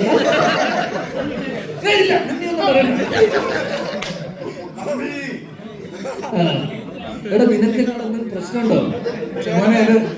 ചോദ്യം ചോദിക്കരുത്, പ്രശ്നം കഴിഞ്ഞു. കാര്യം ഞാൻ മനസ്സിലാവും. ഇത്രയും സ്വാതന്ത്ര്യത്തിൽ നിനക്ക് ഒരാളോട് സംസാരിക്കാൻ പറ്റുന്നത് ഞാൻ ഈ ഇൻഡസ്ട്രിയിൽ ഞാൻ മാത്രമായിരിക്കും. എല്ലാത്തിലില്ലേ നീ ഫസ്റ്റ് ചോദ്യത്തിലില്ലേ നിന്നെ പുറത്താക്കില്ല. നീ ഒരിക്കലും ഇവിടെ ഇതിന്റെ മോന്റെ ജോലിയിൽ പഠിച്ചു വരികയാണ്. ഇത് അത് പഠിച്ചു വരുന്നു. അപ്പം ഇങ്ങനത്തെ ക്വസ്റ്റ്യൻസ് ചോദിക്കല് വരുന്നത് കൊണ്ട് ഈ ജോലിയില് ഇതിന്റെ ഒരു ബിസിനസ് പരിപാടി ഇതൊക്കെ ഞാൻ നിനക്ക് വളരെ പേഴ്സണൽ ആയിട്ട് പറഞ്ഞുതരാം. ഇവിടെ പലർക്കും അത് അറിയാം, നിനക്കത് അറിയില്ല, അതാ പ്രശ്നം. ഓക്കെ, ഞാൻ പറഞ്ഞുതരാം പേഴ്സണലായിട്ട്. ഏറ്റവും വലിയ സ്വന്തം സിനിമ പൊട്ടിയെന്ന് ഒരു അഡ്മിറ്റ് ചെയ്യുന്നുണ്ടല്ലോ, അതൊരു വലിയ മനസ്സാണ്. സീരിയസ് ആയിട്ട് ഞാൻ ചോദിച്ച പോയിന്റതല്ലേ, സിനിമ പൊട്ടിയാല് പലരും അത് പൊട്ടിയില്ല, മറ്റേത് വിജയമാണ് അങ്ങനെയൊന്നും പറയുന്നില്ല. നമ്മളത് പൊട്ടി മോശമായി അഡ്മിറ്റ് ചെയ്തു. നിങ്ങൾക്ക് സിനിമ സീരിയസ് ആയിട്ട് കണ്ടൂടെ എന്ന് ചോദിക്കുമ്പോ ഞാൻ സിനിമ സീരിയസ് ആയിട്ട് കാണാത്തതല്ലോ, ഞാൻ വളരെ സീരിയസ് ആയിട്ട്. നീ ഒരാളെ മാത്രം സീരിയസ് ആയിട്ട് എന്താ കാര്യം? പ്രൊഡ്യൂസർ കാണണ്ടേ? ഇതിന്റെ പ്രൊഡ്യൂസർ, ഡയറക്ടർ, ഇവരൊക്കെ സീരിയസ് ആയിട്ട്. നമ്മുടെ ആക്ടേഴ്സ് എന്താണെന്നറിയാമോ, നമ്മൾ ടൂളാണ്. നമ്മൾ എന്നെ ഉപയോഗിച്ച് വർഷങ്ങൾക്ക് ശേഷം നല്ല സിനിമ ചെയ്തു. അതിന് ഞാൻ അത്യാവശ്യം എനിക്ക് അഭിനയിച്ചിട്ടില്ലേ, ആ പടം ഓടിയില്ലേ, നല്ല അതിന്റെ പുറകിൽ നല്ല സംവിധായകരുണ്ടായിരുന്നു, എഴുത്തുകാരുണ്ടായിരുന്നു. ഇതൊക്കെയാണ് അതിന്റെ അവിഭാജ്യ ഘടകം. എന്തൊക്കെയാണ് എഴുത്ത്, നീ പറഞ്ഞ പോലെ നല്ല എഴുത്തുകാർ വേണം. ഇത് എന്റെ കോളല്ല, നമുക്ക് വരുന്നതേ ചെയ്യാൻ പറ്റുള്ളൂ. നിനക്കൊരു ജോലി ഒരാൾ ജോലി ആയിട്ട് നമ്മൾ ഫ്രീലാൻസ് ചെയ്യുന്ന ആൾക്കാരാണ്. അപ്പൊ ഞാൻ എന്ത് ചെയ്യും, അവരുടെ ഗട്ട് ഫീലിങ്ങിനെ നമ്മൾ വിശ്വസിക്കും. കാരണം എല്ലാവരും ആദ്യ സിനിമ ചെയ്യാൻ വരുന്ന ആൾക്കാരാണ്. ഇതുപോലെ നിന്റെ പ്രായത്തിലുള്ള പഠിക്കുന്ന പിള്ളേർ ആദ്യ സിനിമ ചെയ്യാൻ വരുന്ന ആൾക്കാർ എൻ്റെ അടുത്ത് വന്നിട്ട് പറയുന്നു, ചേട്ടാ ഒന്ന് കൂടെ നിൽക്കണം. ഞാൻ ഇവരോടൊക്കെ പലപ്പോഴും പറഞ്ഞിട്ടുണ്ട്, ചിലപ്പോൾ ഓടില്ല. നമ്മൾ അവരെ കൺവിക്ഷനെ വിശ്വസിച്ച് നമ്മൾ സിനിമ അവർക്ക് ഡേറ്റ് കൊടുത്തു. അവർ ആത്മാർത്ഥമായി ശ്രമിക്കും. പൊട്ടിപ്പോ ഈ 150 വളരുന്നില്ല. നമ്മളൊക്കെ വിദേശത്തൊക്കെ പ്രോഗ്രാമിന് മുമ്പ് ചില ആൾക്കാർ പരിചയപ്പെടും, ഒരു പടം ചെയ്യണമെന്ന് പറയും. ഇരുത്തി എങ്ങനെയാണ് സിനിമ തിയേറ്റർ എടുക്കുന്നത്, ഏത് സമയത്തെ ഷോകൾ നിങ്ങൾക്ക് കിട്ടും, നിങ്ങൾ പടം ചെയ്താൽ ഈ 9:30 രാവിലെ 8:30 ഷോ ഇട്ട ആൾ പോലും അറിയില്ല. എങ്ങനെയാണ് സ്ക്രീൻ എടുക്കുന്നത്, എങ്ങനെയാണ് ഇതിന്റെ ബിസിനസ്, നിങ്ങൾ ഇപ്പോൾ ഇത് ചെയ്താൽ നിങ്ങൾക്ക് നഷ്ടം വരുമെന്നൊക്കെ പറഞ്ഞ് കൃത്യമായി ക്ലാസ് എടുത്ത് വിട്ടവരും 2 മാസം കഴിയുമ്പോൾ ചെയ്ത് കേട്ടോ പടമെന്ന് പറഞ്ഞിരിക്കുന്നത് ഞാൻ കണ്ടിട്ടുണ്ട്. അത് ചിലർ ടൂർ പോകുന്ന പോലെ, ചിലർക്ക് അതൊരു അവർ വിദേശത്ത് പോയതും ഒക്കെ ചിലപ്പോൾ അല്ല എവിടെ ആയിക്കോട്ടെ, അവർ പൈസ ഉണ്ടാക്കുക, ഒരു പടം ചെയ്യാന്നുള്ള ആഗ്രഹത്തിന് പോയ ആളുകളാണ്. അവരതിന് വരുന്നു, അവരത് ചെയ്യുന്നു. ഇത് കിട്ടിയില്ലെന്നോർത്ത് ഇതോടുകൂടി അങ്ങനെ നശിച്ച് വഴിയാധാരമാകുന്ന പ്രൊഡ്യൂസർമാരൊന്നും അല്ല. നല്ല ആളുകൾ നല്ല അവരുടെ ഒരു ചെറിയ കൊണ്ട് വെച്ച് ഒരു ആഗ്രഹപ്പടം ചെയ്യുന്നു. ആ ആഗ്രഹപ്പടത്തിന് അവൈലബിൾ ആകുന്ന ആക്ടർമാർ തട്ടുന്നു, അതിൽ കിട്ടുന്നു, ചെയ്യുന്നു. അത്രേ ഉള്ളൂ. നിങ്ങൾ ഒരു ദേഷ്യവും 1% പോലും ഞങ്ങൾക്ക് ആർക്കും ഇല്ല. നീ അതിന്റെ പേരിൽ മനസ്സ് വേദനിക്കേണ്ട ആവശ്യവുമില്ല. അങ്ങനെ കേട്ടോ, നിന്റെ പോയതിൽ നിന്നെ പോലെ ആയിരുന്നു ഞാൻ.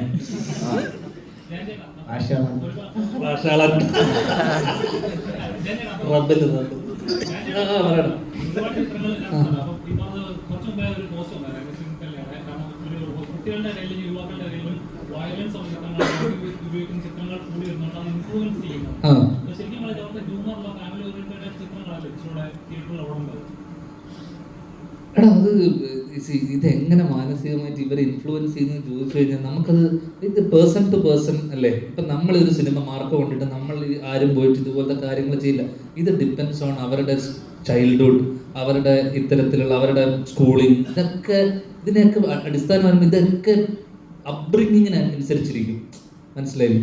അവർക്കുണ്ടായിട്ടുള്ള ട്രോമകൾ അവരുടെ അനുസരിച്ചിരിക്കും. ഇതൊക്കെ സിനിമക്കൊരു പരിധി കൂടുതലൊന്നും ഇൻഫ്ലുവൻസ് ചെയ്യാൻ പറ്റുമെന്ന് എനിക്ക് തോന്നുന്നില്ല. ഇൻഫ്ലുവൻസ് ഉണ്ട്, ഇല്ല എന്നല്ല. പക്ഷെ അൾട്ടിമേറ്റ്ലി ആ വളർന്നു വരുന്ന ആ ചെറുപ്പക്കാരൻ്റെ അപ്ബ്രിങ്ങിങ്ങും കുട്ടിക്കാലം അല്ലെങ്കിൽ അയാളുടെ അഡോളസെൻറ്റിൽ അയാൾ കാണുന്ന ചുറ്റുമുള്ള ആൾക്കാർ, അപ്പം എല്ലാ സാധനവും ഇൻഫ്ലുവൻസ് ചെയ്യും. സിനിമ മാത്രമല്ലല്ലോ, സൗഹൃദം ഇൻഫ്ലുവൻസ് ചെയ്യും, അയാളുടെ റിലേറ്റീവ്സ്, ഇതൊക്കെ ഇൻഫ്ലുവൻസ് ചെയ്യും. അപ്പോൾ സിനിമേനെ മാത്രം നമുക്ക് അടിച്ച് ഈ സിനിമ കണ്ടതുകൊണ്ട് ഇയാൾ ഇങ്ങനെ ആയിപ്പോയി എന്ന് നമുക്ക് പറയാൻ പറ്റില്ല. ചുറ്റുപാട് നടക്കുന്ന പല കാര്യങ്ങളിലും ഇൻഫ്ലുവൻസ് ചെയ്യും. സിനിമയും ചിലപ്പോൾ ഇത്തരം വയലന്റ് ആയിട്ടുള്ള സിനിമകൾ വരുന്ന സമയത്ത് അതും ഇൻഫ്ലുവൻസ് ചെയ്യാൻ സാധ്യതകളുണ്ട്. ഞാനൊരു കാര്യം പറഞ്ഞോട്ടെ.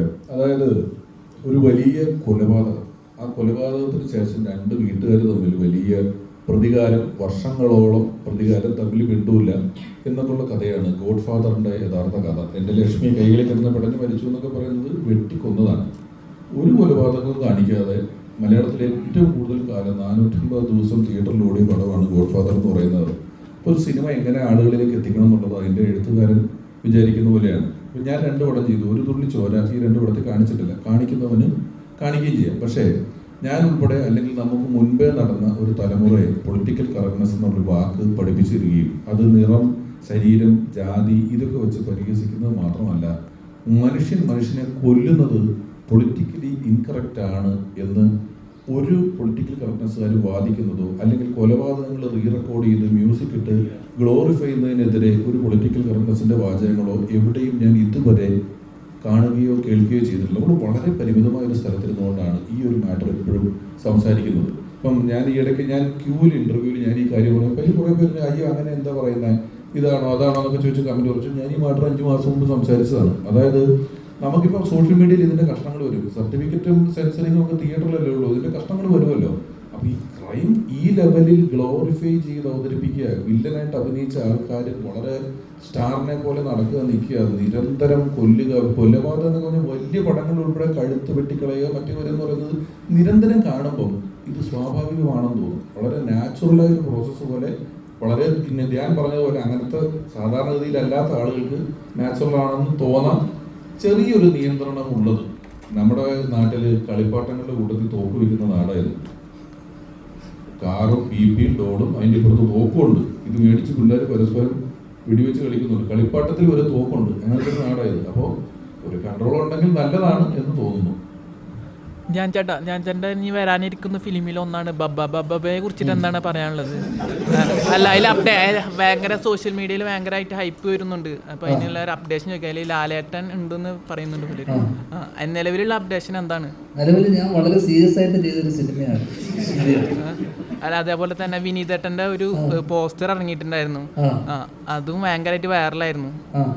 അതിനെ കുറിച്ചിട്ട് എന്തെങ്കിലും ബബ്ബയെ കുറിച്ചിട്ട് അപ്ഡേറ്റ് ഒന്നുമില്ലടാ. ഇപ്പൊ എനിക്ക് ദിലീപേട്ടൻ്റെ വിളിച്ചു വരുത്തേക്കുള്ള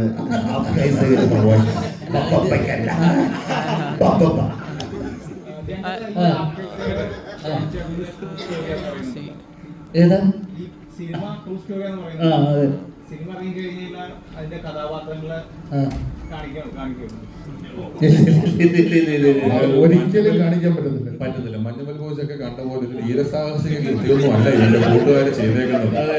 അത്യാവശ്യം ട്രെയിലർ കണ്ടാലുള്ള സംഭവങ്ങൾ ചെറുതിനെ മനസ്സിലായി കാണുമല്ലോ.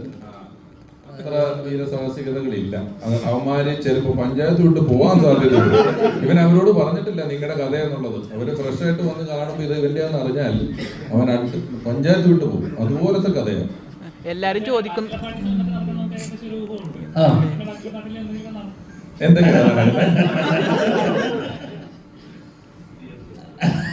അല്ലല്ല, എനിക്കങ്ങനെ ഒരു ബാച്ചിലർ പാർട്ടി ഇല്ലായിരുന്നു. കാരണം അതിൻ്റെ ഒരു ഡെയിലി പാർട്ടി ഉള്ളവർക്ക് ഒരു പ്രത്യേകിച്ചൊരു ദിവസമായിട്ടൊരു ബാച്ചിലർ പാർട്ടി എന്ന് പറഞ്ഞൊരു ഇല്ല. അപ്പം ഞാൻ കല്യാണ തലേന്ന് ഞാൻ ഈ കഥ പറഞ്ഞിട്ടുണ്ട് പലപ്പോഴായിട്ട്. ഞാൻ കല്യാണ തലേന്ന് രാത്രി ഒരു 9-10 മണി, പിറ്റേ ദിവസം രാവിലെ എൻ്റെ കല്യാണമാണ് 9 മണിക്ക് കണ്ണൂർ. അപ്പം ഞാൻ നേരത്തെ ഇതുപോലെ സാമൂഹിക പ്രതിബദ്ധത ഇല്ലാത്തതുകൊണ്ട് ഞാൻ അളിയനുണ്ടായിരുന്നല്ലേ, ഞാൻ ബാത്റൂമിൽ നിന്ന് ചീട്ട് കളിച്ചോണ്ടിരിക്കുകയാണ്. അല്ല, അളിയുണ്ടായിരുന്നു. ചീട്ട് കളിക്കുന്നു. പിറ്റേ ദിവസം രാവിലെ ഞാൻ എറണാകുളത്താണ്. 10:30 മണിക്ക് രാവിലെ എൻ്റെ കല്യാണം. രാത്രി 9-9:30 വരെ ഞാൻ എറണാകുളത്ത് ബാത്റൂമിൽ നിന്ന് മത്സരിച്ച് ചീട്ട് കളിക്കാം.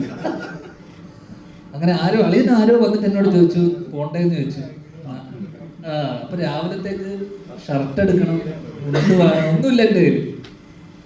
അങ്ങനെ രാവിലെ അപ്പൊ എന്നെ ആരും വിളിക്കുന്നുമില്ല. അതിന് കല്യാണത്തിന് ആരും നീ വരുന്നില്ലേ എന്ന് പോലും ആരും വിളിക്കുന്നില്ല. പലരുടെയും വിചാരം അച്ഛൻ വിളിച്ചില്ല, അമ്മ വിളിച്ചില്ല, ആരും വിളിക്കുന്നില്ല. ഞാൻ എന്തിനാ പോണേ? ഷൂട്ട് മാറ്റി വെച്ചു. അങ്ങനെ രാത്രി ഒരു 9:30-10 മണിയായപ്പോഴാണ് ഈ മത്സരത്തിനിടയിൽ എന്നോട് ആരോ ആരോ മാമൻ വിളിച്ചെന്നെ, അരവിന്ദൻ്റെ അതിഥികളൊക്കെ ചെയ്ത ജാതിജാതകം ചെയ്ത് മാമൻ വിളിച്ചു പറഞ്ഞു നീ വരുന്നില്ലേന്ന് ചോദിച്ച്. അങ്ങനെ ഹോട്ടലുണ്ടോന്ന് ചോദിച്ചു. അപ്പൊ ഞാൻ പറഞ്ഞു ഇല്ല, ഞാൻ എറണാകുളത്താന്ന് പറഞ്ഞു. അങ്ങനെ ആ 10, 10:30, 11 മണിക്ക് ഞാൻ പുറപ്പെട്ട് ഏകദേശം 4-4:30 മണി വരെ 4-5 മണിയൊക്കെ ആയപ്പോഴാണ് എത്തിയത്. 6 മണി അപ്പോഴേക്ക് ഞാൻ വരുന്ന വഴിക്ക് നീരജിന് ഹോട്ടലിൽ വെച്ച് കാണുന്നു. ഇവൻ്റെ കുറേ കലാപരിപാടിയൊക്കെ കഴിഞ്ഞതിന് ശേഷം 9:30 മണിക്ക് ഞാൻ ഉറങ്ങാതെ എഴുന്നേറ്റ് നേരെ ഒരു 9:30 മണിക്ക് ആരോ തന്ന ഡ്രസ്സ് വിട്ട് ഞാൻ നേരെ കല്യാണം കൊണ്ടത് താലി കണ്ടു തിരിച്ച് അതേപടി എറണാകുളത്ത് നിന്ന് പിറ്റേ ദിവസം ചീട്ടുകളി ബാലി സൈഡ്. പിന്നെ അല്ല, വർഷങ്ങളായിട്ടുള്ള ഒരു സൗഹൃദം ഉള്ളതുകൊണ്ട് പുള്ളിക്കാരിക്ക് നമ്മുടെ ദൈനംദിന ജീവിതത്തിന്റെ പരിപാടിയൊക്കെ അന്ന് ഇപ്പൊ അതൊക്കെ നിർത്തി. ഇന്ന് സൂപ്പിലിടോ മാത്രം.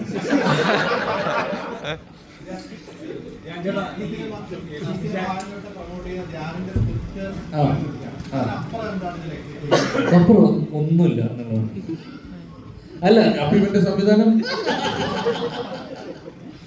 അല്ല സുമേഷിന്റെ ഇതിപ്പോ ഞാൻ പറഞ്ഞില്ല, ഇതിപ്പോ നേരത്തെ പറഞ്ഞ പോലെ മാർക്കോ അല്ലെങ്കിൽ ഇപ്പം ത്രില്ലർ, വയലൻസ് സിനിമകൾ, എല്ലാതരം സിനിമകളും നമുക്കിപ്പോൾ ഇപ്പം ജാതകം വന്നു, റൊമാൻസ് വരുന്നു. ഇപ്പം കഴിഞ്ഞ കുറച്ച് കാലങ്ങളായിട്ട് നമ്മൾ കാണുന്ന സീസൺ ഹിറ്റ് അടിക്കുന്ന പല സിനിമകളും ത്രില്ലേഴ്സാണ്. ത്രില്ലർ അല്ലെങ്കിൽ ആക്ഷൻ, കാരണം കിഷ്കിന്തി ആയിക്കോട്ടെ, മാർക്കോ ആയിക്കോട്ടെ, വയലന്റ് ത്രില്ലർ. അപ്പം മാസി വലിയ സിനിമകളാണ്. ചിരി ചിരി എവിടേക്കോ മിസ്സാവുന്നുണ്ടെന്ന് നമുക്ക് ഫീൽ ചെയ്യുന്നുണ്ട്. അത്തരത്തിൽ വളരെ സിറ്റുവേഷൻ ആയിട്ടുള്ള ശരിക്കും നടന്നൊരു ഇൻസിഡൻറ്റിനെ ബേസ് ചെയ്തുകൊണ്ടുള്ള ചെറിയ നുറുങ്ങ് ചിരികളുള്ള ആ രീതിയിൽ നമുക്ക് തിയേറ്ററിൽ പോയി ഇറങ്ങി വരുന്ന സമയത്ത് പ്രത്യേകിച്ച് യാതൊരു ടേക്ക് ഹോമും ഇല്ലെങ്കിൽ പോലും ആ ചിരിയോടുകൂടി നമുക്ക് ഇറങ്ങി വരാൻ പറ്റുന്ന ഒരു സിനിമയാണ്. അത്തരത്തിലുള്ള സിനിമകളും വേണം, ആവശ്യമാണ്. കാരണം കറക്റ്റായിട്ട് ലാസ്റ്റിൽ അതിജാതകം വരുന്നു, പിന്നെ റൊമാൻസ് വരുന്നു, ചിരി നമ്മളെവിടെയൊക്കെയോ മിസ്സായ സാധനങ്ങൾ. അപ്പോൾ ആ തരത്തിൽ എനിക്ക് തോന്നുന്നു ആ രീതിയിൽ ആ കേസ് ഒരു സിഗ്നിഫിക്കൻസ് ഉണ്ട് ഇൻ കേസ് ഓഫ് നല്ല ഗുഡ് ഹ്യൂമർ എന്നുള്ള രീതിയിൽ. അത്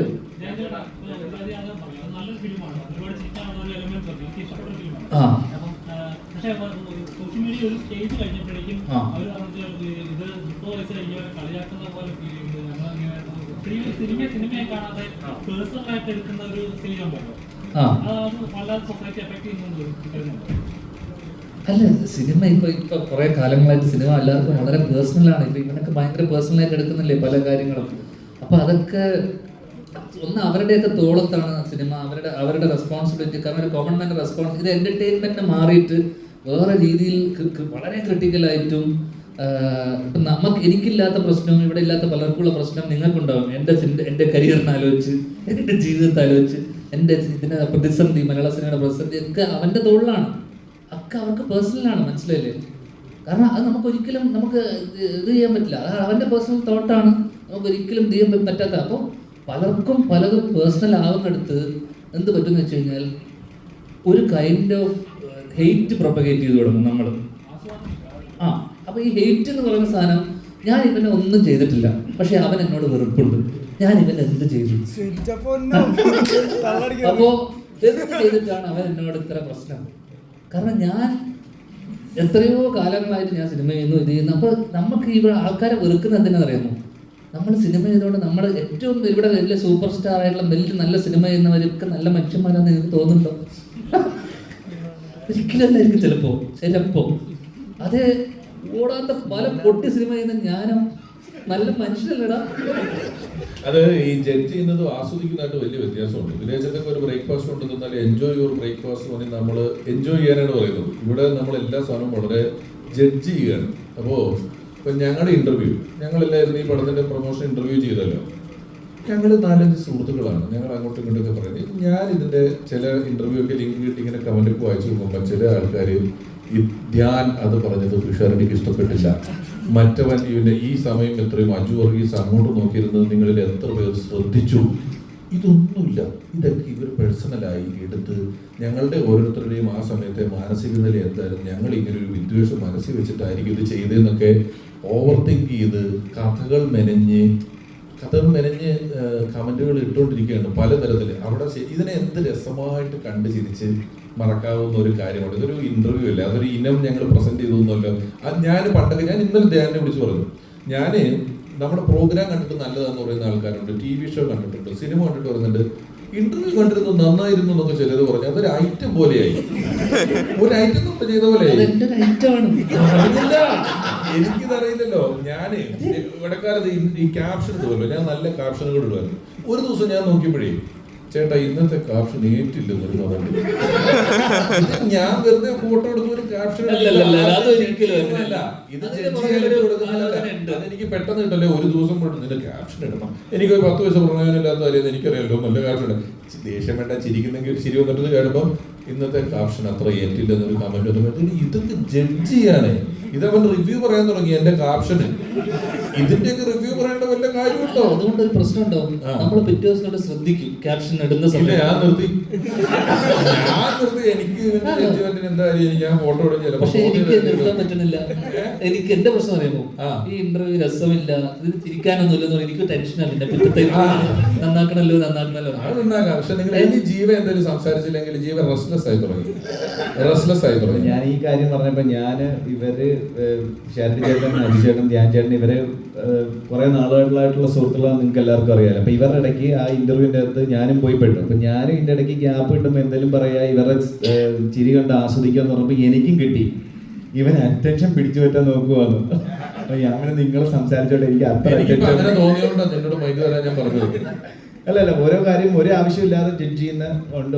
വളരെ നേരത്തെ ചേട്ടൻ പറഞ്ഞ പോലെ വളരെ രസകരമായിട്ട് കണ്ട് കൊള്ളാലോ എന്ന് പറഞ്ഞ് ഒഴിവാക്കാൻ പറ്റുന്ന സാധനങ്ങളൊക്കെ ഈ പറഞ്ഞാൽ വല്ലാണ്ട് ചിന്തിച്ച് കാട് കയറുന്നുണ്ട്. പിന്നെ തമാശ പറഞ്ഞു കഴിഞ്ഞാൽ അത് കളിയാക്കലാണോ എന്ന് തോന്നും. ഈ പറഞ്ഞ പോലെ വയലൻസ് കുറച്ച് അധികം ആണെങ്കിൽ കഴിഞ്ഞാൽ ആൾക്കാരെ എത്ര ആൾക്കാർ സിനിമ കണ്ട് ഞാൻ നന്നായി പുറത്ത് പോയി ജോലി ചെയ്ത് കുടുംബം നോക്കാന്ന് പറഞ്ഞ് പോയിട്ടുണ്ടെന്ന് എത്ര ആൾക്കാരങ്ങനെ ചെയ്തിട്ടുണ്ടാവും. പക്ഷെ ആരും അതിനെപ്പറ്റി പറയുന്നില്ല. എല്ലാവർക്കും ഒരു കാര്യത്തിന്റെ മോശം പിന്നെ കാര്യങ്ങൾ പൊക്കിപ്പിടിച്ച് ഇത് കൊള്ളത്തില്ല, അത് ഇങ്ങനെ ചെയ്യാൻ പാടില്ലായിരുന്നു. നല്ല ഗുണങ്ങൾ ഒരുപാടുണ്ട്, അതിനെപ്പറ്റി ആരും സംസാരിക്കുന്നില്ല. പിന്നെ നല്ലത് വിശ്വസിക്കാതെയുമായി. അതായത് ഞാൻ ഒരിക്കൽ പറഞ്ഞല്ലോ, അതായത് ഒരുത്തം പോയി ഒരു 10 പേരെ ഇടിച്ചിടുന്നത് വിശ്വസിക്കുന്ന അത്ര പോലും ഒരുത്തം പോയി 10 പേർക്ക് കൂടെ മേടിച്ചു കൊടുക്കുന്ന സിനിമ വിശ്വസിക്കുകയല്ല. ഇല്ല ഇല്ല, അവനെ നന്മ മരുന്നൊക്കെ പിടിച്ച് അവന്റെ ചാറെടുത്തിട്ട് അവനെ പരിവിളകി കളയും. ചെയ്യാൻ പറ്റത്തില്ല. ആരോടെങ്കിലും നന്നായിട്ട് പറഞ്ഞാൽ കേറോളിയായി. അങ്ങനെ ഇപ്പൊ ഓളികളുടെ കാലവും ഉണ്ട്, അത് നമ്മൾ മനസ്സിലാക്കണം. അപ്പൊ എന്തിനേയും കുറ്റം പറഞ്ഞ് ഈസിയാ. പക്ഷെ അതിൽ നിന്ന് എന്തെങ്കിലും ഒരു കാര്യത്തിൽ ഒരു നല്ലതുണ്ടെങ്കിൽ ഇത് കൊള്ളായിരുന്നു കേട്ടോ, അങ്ങനെ പറയുന്നിടത്താണ് ഇപ്പൊ കുറച്ചുകൂടെ റിലവൻസ് ഉള്ളതെന്ന് എനിക്ക് തോന്നുന്നു. പിന്നെ എല്ലാവരും പറയുന്ന ഇവരോട് ചോദിച്ചല്ലോ സിനിമാറ്റിക് ആയിട്ടാണ് ഈ കഥ പറഞ്ഞെന്നുള്ളത്. ശരിക്കും നമ്മുടെ ജീവിതത്തിൽ നടന്ന പല കാര്യവും നമുക്ക് സിനിമയായിട്ട് കാണിക്കാൻ പറ്റില്ല. ഇപ്പം ഈ അടുത്ത് വളരെ നമ്മളെല്ലാം ഞെട്ടിപ്പോയ ഒരു കൊലപാതകം, ഒരാൾ 4-5 പേരെ കൊന്നു. സിനിമയിൽ ഇയാൾ കാരണമായി പറഞ്ഞ ഒന്നും സിനിമയ്ക്ക് റീസൺ അല്ല. സിനിമയിൽ ഒരു ക്യാരക്ടർ അങ്ങനെ പോയി കൊന്ന ആൾക്കാർ കൂവും. അയ്യേ ഇതെന്ത് ഇങ്ങനത്തെ ഒരു കാര്യത്തിന് ഒരാൾ പോയി കൊല്ലുമെന്നൊക്കെ ചോദിക്കും. ലോജിക്ക് നോക്കും. അന്നേരം സമൂഹത്തിൽ നടക്കുന്ന അത്രയും സത്യത്തിൽ ഇപ്പോൾ സിനിമാറ്റിക് ആയിട്ട് ചിന്തിക്കാൻ പറ്റില്ല. കല്യാണം കഴിച്ചൊരു വരനും വധു ഇറങ്ങി വരുന്നു, ഒരു മരക്കും പൊടിഞ്ഞ് തലേ വീണ് വരൻ മരിച്ചു. നിങ്ങൾ ഈ വാർത്ത പത്രത്തിൽ വായിച്ചാൽ ഒന്നുമില്ല, കല്യാണം കഴിഞ്ഞൊരു മരം ഒടിഞ്ഞു തലേ. ഇത് സിനിമ കാണിച്ച ആ സീന് പോവും. മരക്കുമ്പോ അവന്റെ തല വീണ് പിന്നെ ചോദിക്കും. അപ്പൊ സത്യത്തിൽ സിനിമാറ്റിക് ആക്കുക എന്ന് പറയുന്നത് സമൂഹത്തിലുള്ള അത്ര ഇല്ല സിനിമയിൽ. സമൂഹത്തിലാണ് കുറച്ചുകൂടെ നമുക്ക് വിശ്വസിക്കാനുള്ളത്. സിനിമ വിശ്വസിപ്പിക്കാൻ കൂടുതൽ പാടാണ്.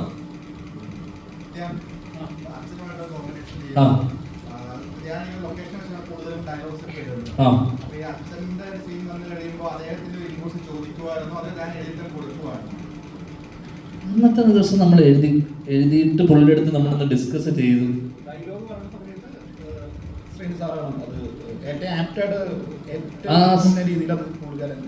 ആ സീൻ ഒന്ന് ജസ്റ്റ് ഒന്ന് ബ്രീഫ് ചെയ്തപ്പോൾ പുള്ളി അതിനകത്ത് എന്തൊക്കെ പറയണം വേണ്ട എന്നുള്ളതൊക്കെ ജസ്റ്റ് ഒന്ന് പുള്ളി പറയും. അതിനപ്പുറം ഭയങ്കര ഇൻപുട്സ് ഒന്നും ഉണ്ടായിരുന്നു. അല്ല, അങ്ങനെ ഭയങ്കര നിർണായക ഘട്ടമൊന്നും ഈ സിനിമയിൽ അത്തരത്തിലുള്ള വലിയ ഘട്ടങ്ങളൊന്നും ഇല്ല. ഇതിലൊരു നമ്മൾ കോമിക്കലായിട്ടും വളരെ സെറ്റാരിക്കലായിട്ടും പറഞ്ഞു പോകുന്നതുകൊണ്ടും ഈ ഇൻസിഡന്റ് കൃത്യമായിട്ട് പുള്ളിക്ക് അറിയാവുന്നതുകൊണ്ടും അവിടെ വലിയ കോൺവെർസേഷൻസോ ഡയലോഗുകളോ അല്ലെങ്കിൽ അത്തരത്തിലുള്ള സംഭാഷണങ്ങളൊന്നും ഇല്ല ആ പുള്ളി വരുന്ന ഏരിയയിൽ പ്രത്യേകിച്ച്.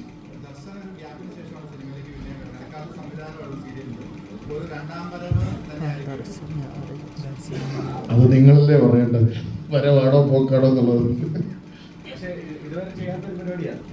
എനിക്ക് വളരെ ഇഷ്ടപ്പെട്ട ഭയങ്കര എന്താ പറയുന്ന ഭയങ്കര ഫ്രീ ആയിട്ട് ചെയ്യാൻ പറ്റി. അത് ഡയറക്ടറിനെയും ധ്യാനിനെയും തന്നെയാണ് ഫുൾ ക്രെഡിറ്റ് പോകുന്നത്.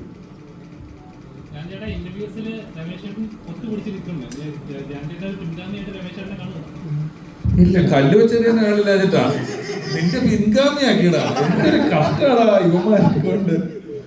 ഞാൻ ആ മത്സരത്തിനില്ല. സത്യം പറയട്ടെ, ഭയങ്കര അസൂയോടെ ഞാൻ ഈ മത്സരത്തിന് ഇതിത്ര ഒരു മത്സരമാണ്, ഒരു മത്സരമായിട്ടല്ല ഞാൻ വന്നത്. പറഞ്ഞ് വന്നു കഴിഞ്ഞപ്പോഴേ ഇത് മത്സരമാക്കി ചിലർ. അവൻ അതിലടിച്ചു, ഇവൻ അതിലടിച്ചു, ഇവൻ അങ്ങോട്ട് പറഞ്ഞു. ഞാൻ പൊതുവെ ഒരു ഇന്റർവ്യൂ, നമുക്കൊരു ഇന്റർവ്യൂവിന്റെ പോക്ക്, ഇപ്പോൾ ഒരാൾ സംസാരിക്കുന്നുണ്ടെങ്കിൽ, ഇപ്പോൾ സംസാരിക്കുന്ന സമയത്ത് എനിക്ക് എന്തെങ്കിലും കൗണ്ടർ അടിക്കുക, തിരിച്ചു പറയുക, അതിനപ്പുറം ആ മൊത്തം സെഷൻ ഇൻട്രസ്റ്റിംഗ് ആക്കുക എന്നുള്ളതാണ് ഞാൻ എപ്പോഴും ചിന്തിക്കാറ്. കാരണം ഞാൻ ബാക്കിയുള്ളവർക്കൊരു സ്പേസ് കൊടുത്തിട്ടും ബാക്കിയുള്ളവർ സംസാരിക്കട്ടെ, അല്ലെങ്കിൽ അവർ സംസാരിക്കട്ടെ, ജീവക്ക് ചില സാധനങ്ങളിട്ട് പറയാനുള്ള ഗ്യാപ്പ്. പിന്നെ ഞാൻ ബേസിലൂടെ വർഷങ്ങൾക്ക് ശേഷം ചെയ്യുന്ന സമയത്തും നമ്മൾ അവർക്കൊരു സാധനം ഇട്ട് കൊടുത്താൽ മാത്രമേ അവർ തിരിച്ച് കൗണ്ടർ അടിക്കുള്ളൂ. അപ്പം നമ്മൾ അങ്ങോട്ട് പറയാനും ഒരു ഗിവ് ആൻഡ് ടേക്ക് ഉണ്ടാവണം. അപ്പോൾ എല്ലാം ചിലവർ, ഇപ്പോൾ രമേശന്റെ കേസിൽ രമേശൻ കോൺസ്റ്റന്റ് ആയിട്ട് അടുത്തെന്ത് പറയണം എന്നുള്ള ഡീപ്പ് തിങ്കിങ് ആണ്. അപ്പോൾ നമ്മൾ ശ്രദ്ധിച്ചാൽ മതി, ഇന്റർവ്യൂവിൽ ശ്രദ്ധിച്ചാൽ മതി, നമ്മളൊരു സാധനം അടിച്ചിട്ട് അവിടെ ചിരിച്ചോണ്ടിരിക്കുമ്പോഴും രമേശന്റെ ഒരെണ്ണം അടിച്ച് ഇതിന്റെ മുകളിൽ അടിക്കണല്ലോ. ശ്രദ്ധിച്ചാൽ മതി, കെയർഫുള്ളായി ശ്രദ്ധിച്ചാൽ നിനക്ക് മനസ്സിലാവും. എപ്പോഴും ബാക്കിയുള്ളവരുടെ തമാശക്ക് ചിരിക്കൂല. ഞാന് വളരെ പണ്ട് ഇതിന്റെ ഒബ്സർവേഷൻ കേട്ടോ. ഞാനും ധർമ്മനൊക്കെ പരിപാടി ചെയ്യുന്ന സമയത്ത് തന്നെ ക്ലബ് മാസ്റ്റേഴ്സ് ഒക്കെ തന്നെ ഞങ്ങൾ അങ്ങനെ അത്ര ചിരിക്കാതെ വളരെ സീരിയസ് ആയിട്ട് ധർമ്മം പറഞ്ഞിട്ടുള്ള ആൾക്കാരാണ്. നിന്റെ അച്ഛൻ തമാശ പറയുമ്പോൾ അദ്ദേഹം പറയുന്ന നിമിഷം വരെ നമുക്കൊരു തമാശ വരുമെന്ന് മനസ്സിലാവില്ല, അതുപോലെ നിൽക്കുമായിരുന്നു. ഞാൻ അദ്ദേഹത്തിനെയൊക്കെ കണ്ടു വളർന്ന ഒരാളാണ്. അതുകൊണ്ട് ഞാൻ പറയട്ടെ അപ്പോ നീ പറഞ്ഞ് തീരുന്നവരെ ഞാൻ മിണ്ടിയിട്ടില്ല. നീ പറഞ്ഞ് തീരുന്നവരെ ഞാൻ മിണ്ടിയിട്ടില്ല. അപ്പോ ഈ തമാശ പറയുന്നതിന് കുറച്ച് മുമ്പേ ആക്ഷനുകൾ തുടങ്ങി. അത് കഴിഞ്ഞ് പറയും, ഞാനൊക്കെ വളരെ നിശബ്ദമായിരുന്നത് സൈഡിൽ കൂടെ അടിച്ച് പണ്ടിങ്ങനെ ഈ ഫോണിൻ പ്രോഗ്രാമുകളുള്ള കാലത്ത് ഫോൺ പിടിച്ച് നർമ്മം പറഞ്ഞ് ശീലിച്ചതാണ്. പിന്നെ അതൊക്കെ നിർത്തി എത്രയോ നാൾ കഴിഞ്ഞിട്ട് നിന്റെയൊക്കെ ഇടയിൽ വന്ന് പെട്ടത്. അന്നാണ് എൻ്റെ തലയിലെ ഏതോ ഞരമ്പിൽ കൂടെയൊക്കെ കുറേ നാളിന് ശേഷം കറണ്ട് ഓടുന്നത്. അതുവരെ ഒന്നും ഞാൻ ഇങ്ങനത്തെ കൗണ്ടർ വെച്ചിട്ട് കുറേ നാളായി. എന്റെ തട്ടമാണ് കിങ്. നീ എടുത്തോ, നീ തന്നെ ഇവിടുത്തെ രാജാവ്, വേറെ ആരുമില്ല. നീ കാരണമല്ലേ ഇപ്പൊ കപ്പൽ മുതലാളി പിന്നെ വന്നത്. പിന്നെ നീ അല്ല രാജാവ് എന്ന് പറയേണ്ട കാര്യം. കാരണം എന്റെ ഡിജിറ്റൽ ഫാൻസിന് വലിയ വിലയിലായിരുന്നു. ഞാൻ അന്ന് പറഞ്ഞപ്പോ ഇത് വലിയ കാര്യം എടുത്തില്ല. അയ്യോ എന്റെ പൊന്നട സംഭവിച്ചിരിക്കുന്നത്. അപ്പൊ പലപ്പോഴും നമ്മൾ പറയുന്ന തമാശയും ബാക്കിയുള്ളവർ പറയുന്ന തമാശകളെ നമ്മൾ ആസ്വദിക്കുക എന്നുള്ളതാണ് ഏറ്റവും വലിയ ഇമ്പോർട്ടൻറ്റ്. അപ്പൊ എന്ന് വെച്ചാൽ ഞാൻ ബേസിലുമായിട്ട് ഇരിക്കുന്ന വർഷങ്ങൾക്ക് ശേഷം എനിക്ക് ഭയങ്കര ഇൻട്രസ്റ്റ്, ഒരു സെഷൻ പോലെയാണല്ലോ. പിന്നെ നമ്മളെ ഈ പറയുന്ന നമുക്ക് പരിചയമുള്ള ഇതിലുള്ള ഒരുപാട് ആൾക്കാരുണ്ട്, ഇവരുമായിട്ടുള്ള ഇന്ററാക്ഷൻ ആണല്ലോ സിനിമ ഇതിന്റെ കൂടെ. കാരണം എത്ര പേര് സിനിമയെക്കുറിച്ച് എന്ത് പറയാൻ പറ്റും? സിനിമയെക്കുറിച്ച് നമുക്കൊരു 5-10 വാക്കിൽ തീരും. അല്ലെങ്കിൽ അതെല്ലാവരും വന്നിട്ട് എന്താ പറയുന്നത്, സിനിമയെ കുറിച്ച് പറയുമ്പോൾ ഇതിലും പറ്റി കൂടുതലൊന്നും പറയാൻ പറ്റില്ല, ഇതിൽ ഇത്രയും പറയാൻ പറ്റും, ഇങ്ങനെയല്ലേ പറയുള്ളൂ, ഇതൊരു ഇങ്ങനെയാണ്. അപ്പോൾ ബാക്കി ഒരു 5 മിനിറ്റ് കൊണ്ട് സിനിമയുടെ ചർച്ചകളൊക്കെ തീരും.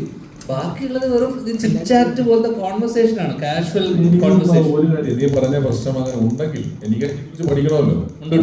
ഉണ്ടെങ്കിൽ എനിക്ക് തോന്നുന്ന കാര്യം, ഇപ്പൊ കഴിഞ്ഞ കുറെ അധികം നാളുകളായിട്ട് ഈ തമാശയിലുള്ള പൊളിറ്റിക്കൽ കറക്റ്റ്നെസ്, നമ്മൾ പറയുന്നതിനെ പേഴ്സണലി എടുക്കുക, സീരിയസ് ആയിട്ട് എടുക്കുക എന്നൊക്കെയുള്ള കാര്യം കൊണ്ട് ഞാൻ തലയിൽ ഒരു സൈമൾട്ടേനിയസ് ആയിട്ട് ഒരു എഡിറ്റിംഗ് പ്രോസസ്സ് നടക്കുന്നുണ്ട്. പണ്ട് ഇത് ഞാനോ ധർമ്മനോ ഒക്കെ ഇരുന്ന് അങ്ങോട്ടും ഇങ്ങോട്ടും പറയുന്നതിന് നമുക്ക് ഈ കുഴപ്പമില്ല. ഇപ്പം പ്രത്യേകിച്ച് ഞാൻ എൻ്റെ രാഷ്ട്രീയമൊക്കെ തുറന്നു നിൽക്കുന്ന സാഹചര്യത്തിൽ നമ്മൾ പറയുന്ന സാധനത്തിന്റെ ഏതൊക്കെ ഒരു വാക്കോ അറ്റോ മൂലയുടെ ഒരു കഷ്ണം കൊണ്ടുപോയി ഹെഡിങ് ആക്കി മറ്റൊരു സാധനമാക്കി മാറ്റപ്പെടുമോ എന്നൊരു ഭയം ഉള്ളത് കൊണ്ട് പറയുന്നതിന് മുമ്പ് ചിലപ്പോൾ ഇങ്ങനെ ചിന്തിക്കുന്നുണ്ടാകും. അതായിരിക്കും, അല്ലാതെ അടുത്തത് ആർക്കിട്ട് എന്തടിക്കാന്ന്. എനിക്ക് തമാശ പറയുന്നതിന് പ്രതിഫലമായി പണം കിട്ടി ശീലിച്ചവനാണ്. അതുകൊണ്ട് ഞാൻ ഫ്രീ ആയിട്ട് പറയുമ്പോൾ എനിക്ക് അതാ കൗണ്ട്. അത് പറഞ്ഞാൽ ഞാൻ എൻ്റെ കുടുംബം നോക്കിയത്. അപ്പം എൻ്റെ കൂട്ടത്തിൽ വന്ന് വെറുതെ ഇരുന്ന് പറയുമ്പം ആലോചിച്ച് നല്ലൊരു കൗണ്ടർ അടിക്കണം എന്നൊന്നും ഒരു പിണ്ണാക്കും ആലോചിക്കുന്നില്ല. ഇപ്പൊ ഉണ്ടാക്കിയ ഒരു സാധനം ഇപ്പൊ ആലോചിച്ചിട്ട് ഏത് ആലോചിച്ച് കിട്ടിയതാണ് ഇത് ആലോചിച്ച് കിട്ടിയതാണ് ഈ സാധനം. ആലോചന കിട്ടിയതാ. ഇങ്ങനെ പറഞ്ഞെങ്കിൽ എന്തെങ്കിലും ഉണ്ടാവണമല്ലോ. ഇല്ല. സാർ നീ തന്നെ രാജാവ്. എടാ നമ്മൾ ഒറ്റ കെട്ട കേട്ടോ, നമ്മളൊരു ഒറ്റ കെട്ട, ഞാനും നീയും നമുക്ക് ഒന്നിച്ച് ഒരൊറ്റ ശത്രു കൊണ്ട് ഇനിയില്ല. ഈ കള്ളപ്പണം വെളുപ്പിക്കുന്നവരുമായിട്ടുള്ള കൂട്ട് നമ്മൾ ഇന്നോട് അവസാനിപ്പിക്കുകയാണ്. ഇത് നമുക്കിതില്ല, ഇതില്ല. ഈ സാമൂഹിക പ്രതിബദ്ധത ഇല്ലാത്തവരുടെ കൂട്ടത്തിൽ നിന്നും എന്നെ രക്ഷിക്കൂ. നമുക്ക് പോയി എന്തെങ്കിലും സാമൂഹിക പ്രതിബദ്ധതയോടെ എന്തെങ്കിലും ചെയ്യാം. നമുക്ക് കാണ ക്ലീനാക്കാൻ പോവാം. വരുന്നുണ്ടോ? പണ്ട് NSSന്റെ കാണ ക്ലീനാക്കിയിട്ടുള്ളതാണ്. നമുക്ക് ഇപ്പൊ പോയി ചെയ്യാം. റെഡിയാണ്? ആരെങ്കിലും വരുന്നുണ്ടോ കാണ ക്ലീനാക്കാൻ? സ്കോർ ചെയ്ത്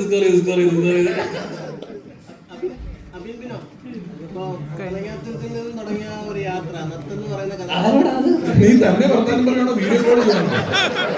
അവൻ വീഡിയോ കോളിൽ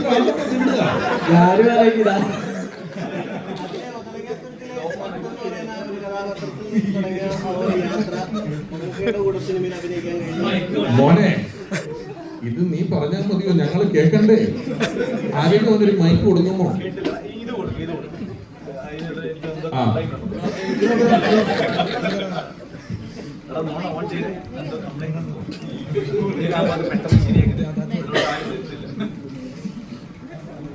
അബിൻബിനോ ഇപ്പം ഒതലങ്ങാത്തുരുത്തിൽ നിന്നും നത്തെന്ന കഥാപാത്രമായി തുടങ്ങിയ ഒരു യാത്രയാണ്. അതിൽ ഇപ്പം മമ്മൂക്കയുടെ കൂടെ അഭിനയിക്കാൻ കഴിഞ്ഞു, ലാലേട്ടൻ്റെ കൂടെ ഇപ്പം അഭിനയിച്ചുകൊണ്ടിരിക്കുന്നു. ഇപ്പം ആപ് കൈസയുടെ ഒരു പ്രധാനപ്പെട്ട ഒരു കഥാപാത്രമാണെന്നാണ് മനസ്സിലാക്കാൻ കഴിയുന്നത്. ആ ഒരു യാത്ര എങ്ങനെ ഉണ്ടായിരുന്നു? പിന്നെ ഈ ഒരു വൈബ് ടീമിൻ്റെ കൂടെ ഉള്ള ഒരു എക്സ്പീരിയൻസ്? നല്ല രസമുള്ള യാത്രയാണ്. ഒരു സഞ്ചാരിയുടെ ഡയറക്ടർ വൈബ് ഇതേ വൈബ് തന്നെയായിരുന്നു. നല്ല രസമാണ് ഇവരായിട്ട് വർക്ക് ചെയ്യാനും. വിനയ് ചേട്ടനാണ് എന്നെ അബ്കൈസയിലോട്ട് വിളിക്കുന്നത്. അപ്പം ഫസ്റ്റ് ധ്യാൻ ചേട്ടൻ്റെ സ്ക്രിപ്റ്റാണ്. അപ്പം ഇതിൽ ക്യാരക്ടർ പറഞ്ഞപ്പോഴത്തേക്കും ചെയ്യാൻ എന്നെ കൊണ്ടാവുന്ന രീതിയിൽ ചെയ്യാൻ പറ്റുമെന്നുള്ള രീതിയിലാണ് ഞാൻ ഈ ക്യാരക്ടർ എടുത്തത്. അപ്പം അങ്ങനെ ചെയ്തിട്ടുണ്ട്. അപ്പം ആ ഒരു യാത്ര ഒരിക്കലും പ്രതീക്ഷിച്ചില്ല. അവരോട് രണ്ടുപേരും കൂടെ അഭിനയിക്കാൻ പറ്റുമെന്ന് പ്രതീക്ഷിച്ചില്ല. യാദൃശ്ചികമായി വന്നതാണ്. നേരത്തെയൊക്കെ നത്തെന്ന് പറഞ്ഞായിരുന്നു ആളുകളൊക്കെ അറിയപ്പെടുന്നത്. അപ്പം നമ്മുടെ നാട്ടിലാണെങ്കിലും നത്തെന്നായിരുന്നു കൂടുതൽ പേര് അറിയപ്പെടുന്നത്. ഇപ്പൊ അബിൻബിനോ എന്ന് പറഞ്ഞു കഴിഞ്ഞാൽ ആളെ അറിയുന്ന ഒരു സ്ഥിതിയിലേക്ക് വന്നിട്ടുണ്ട്. അപ്പം അങ്ങനെ അതിൻ്റെ ഒരു ഇല്ല, ഞാൻ സാധാരണ ഈ ഷൂട്ടിംഗ് സെറ്റിലൊക്കെ ചെല്ലുമ്പോഴത്തേക്കും അഭിനന്ദ വിളിച്ചു കഴിഞ്ഞാൽ ആരും ഞാനങ്ങനെ തിരിഞ്ഞു നോക്കാറില്ല. നത്തെന്ന് വിളിച്ചാൽ ഞാൻ തിരിഞ്ഞ് നോക്കത്തുള്ളൂ. ഞാൻ തന്നെ ആ പേര് മറന്നിരിക്കുകയാണ്. അപ്പോൾ അങ്ങനെ തിരിച്ചു വന്നതായിട്ട് എനിക്ക് തോന്നുന്നില്ല. ഏത് പേര് വിളിച്ചാലും ചീത്തപ്പേര് ഇല്ലാതിരുന്നാൽ മതി.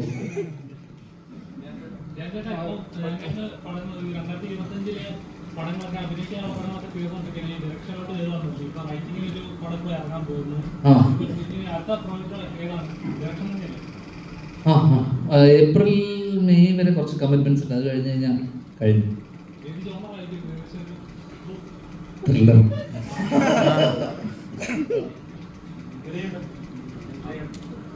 ഒരുപാട് ഹാസ്യ പടങ്ങൾ വർക്ക് ചെയ്തിട്ടുള്ള ആളാണ്.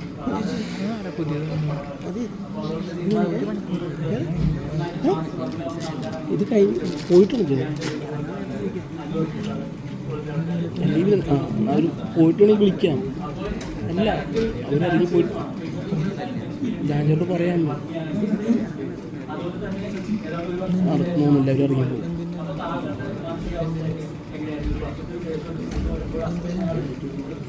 സെറ്റാക്കണ്ട, ഇതൊക്കെ വെക്കണ്ടേ. 14 വർഷമായിട്ട് അസിസ്റ്റന്റ്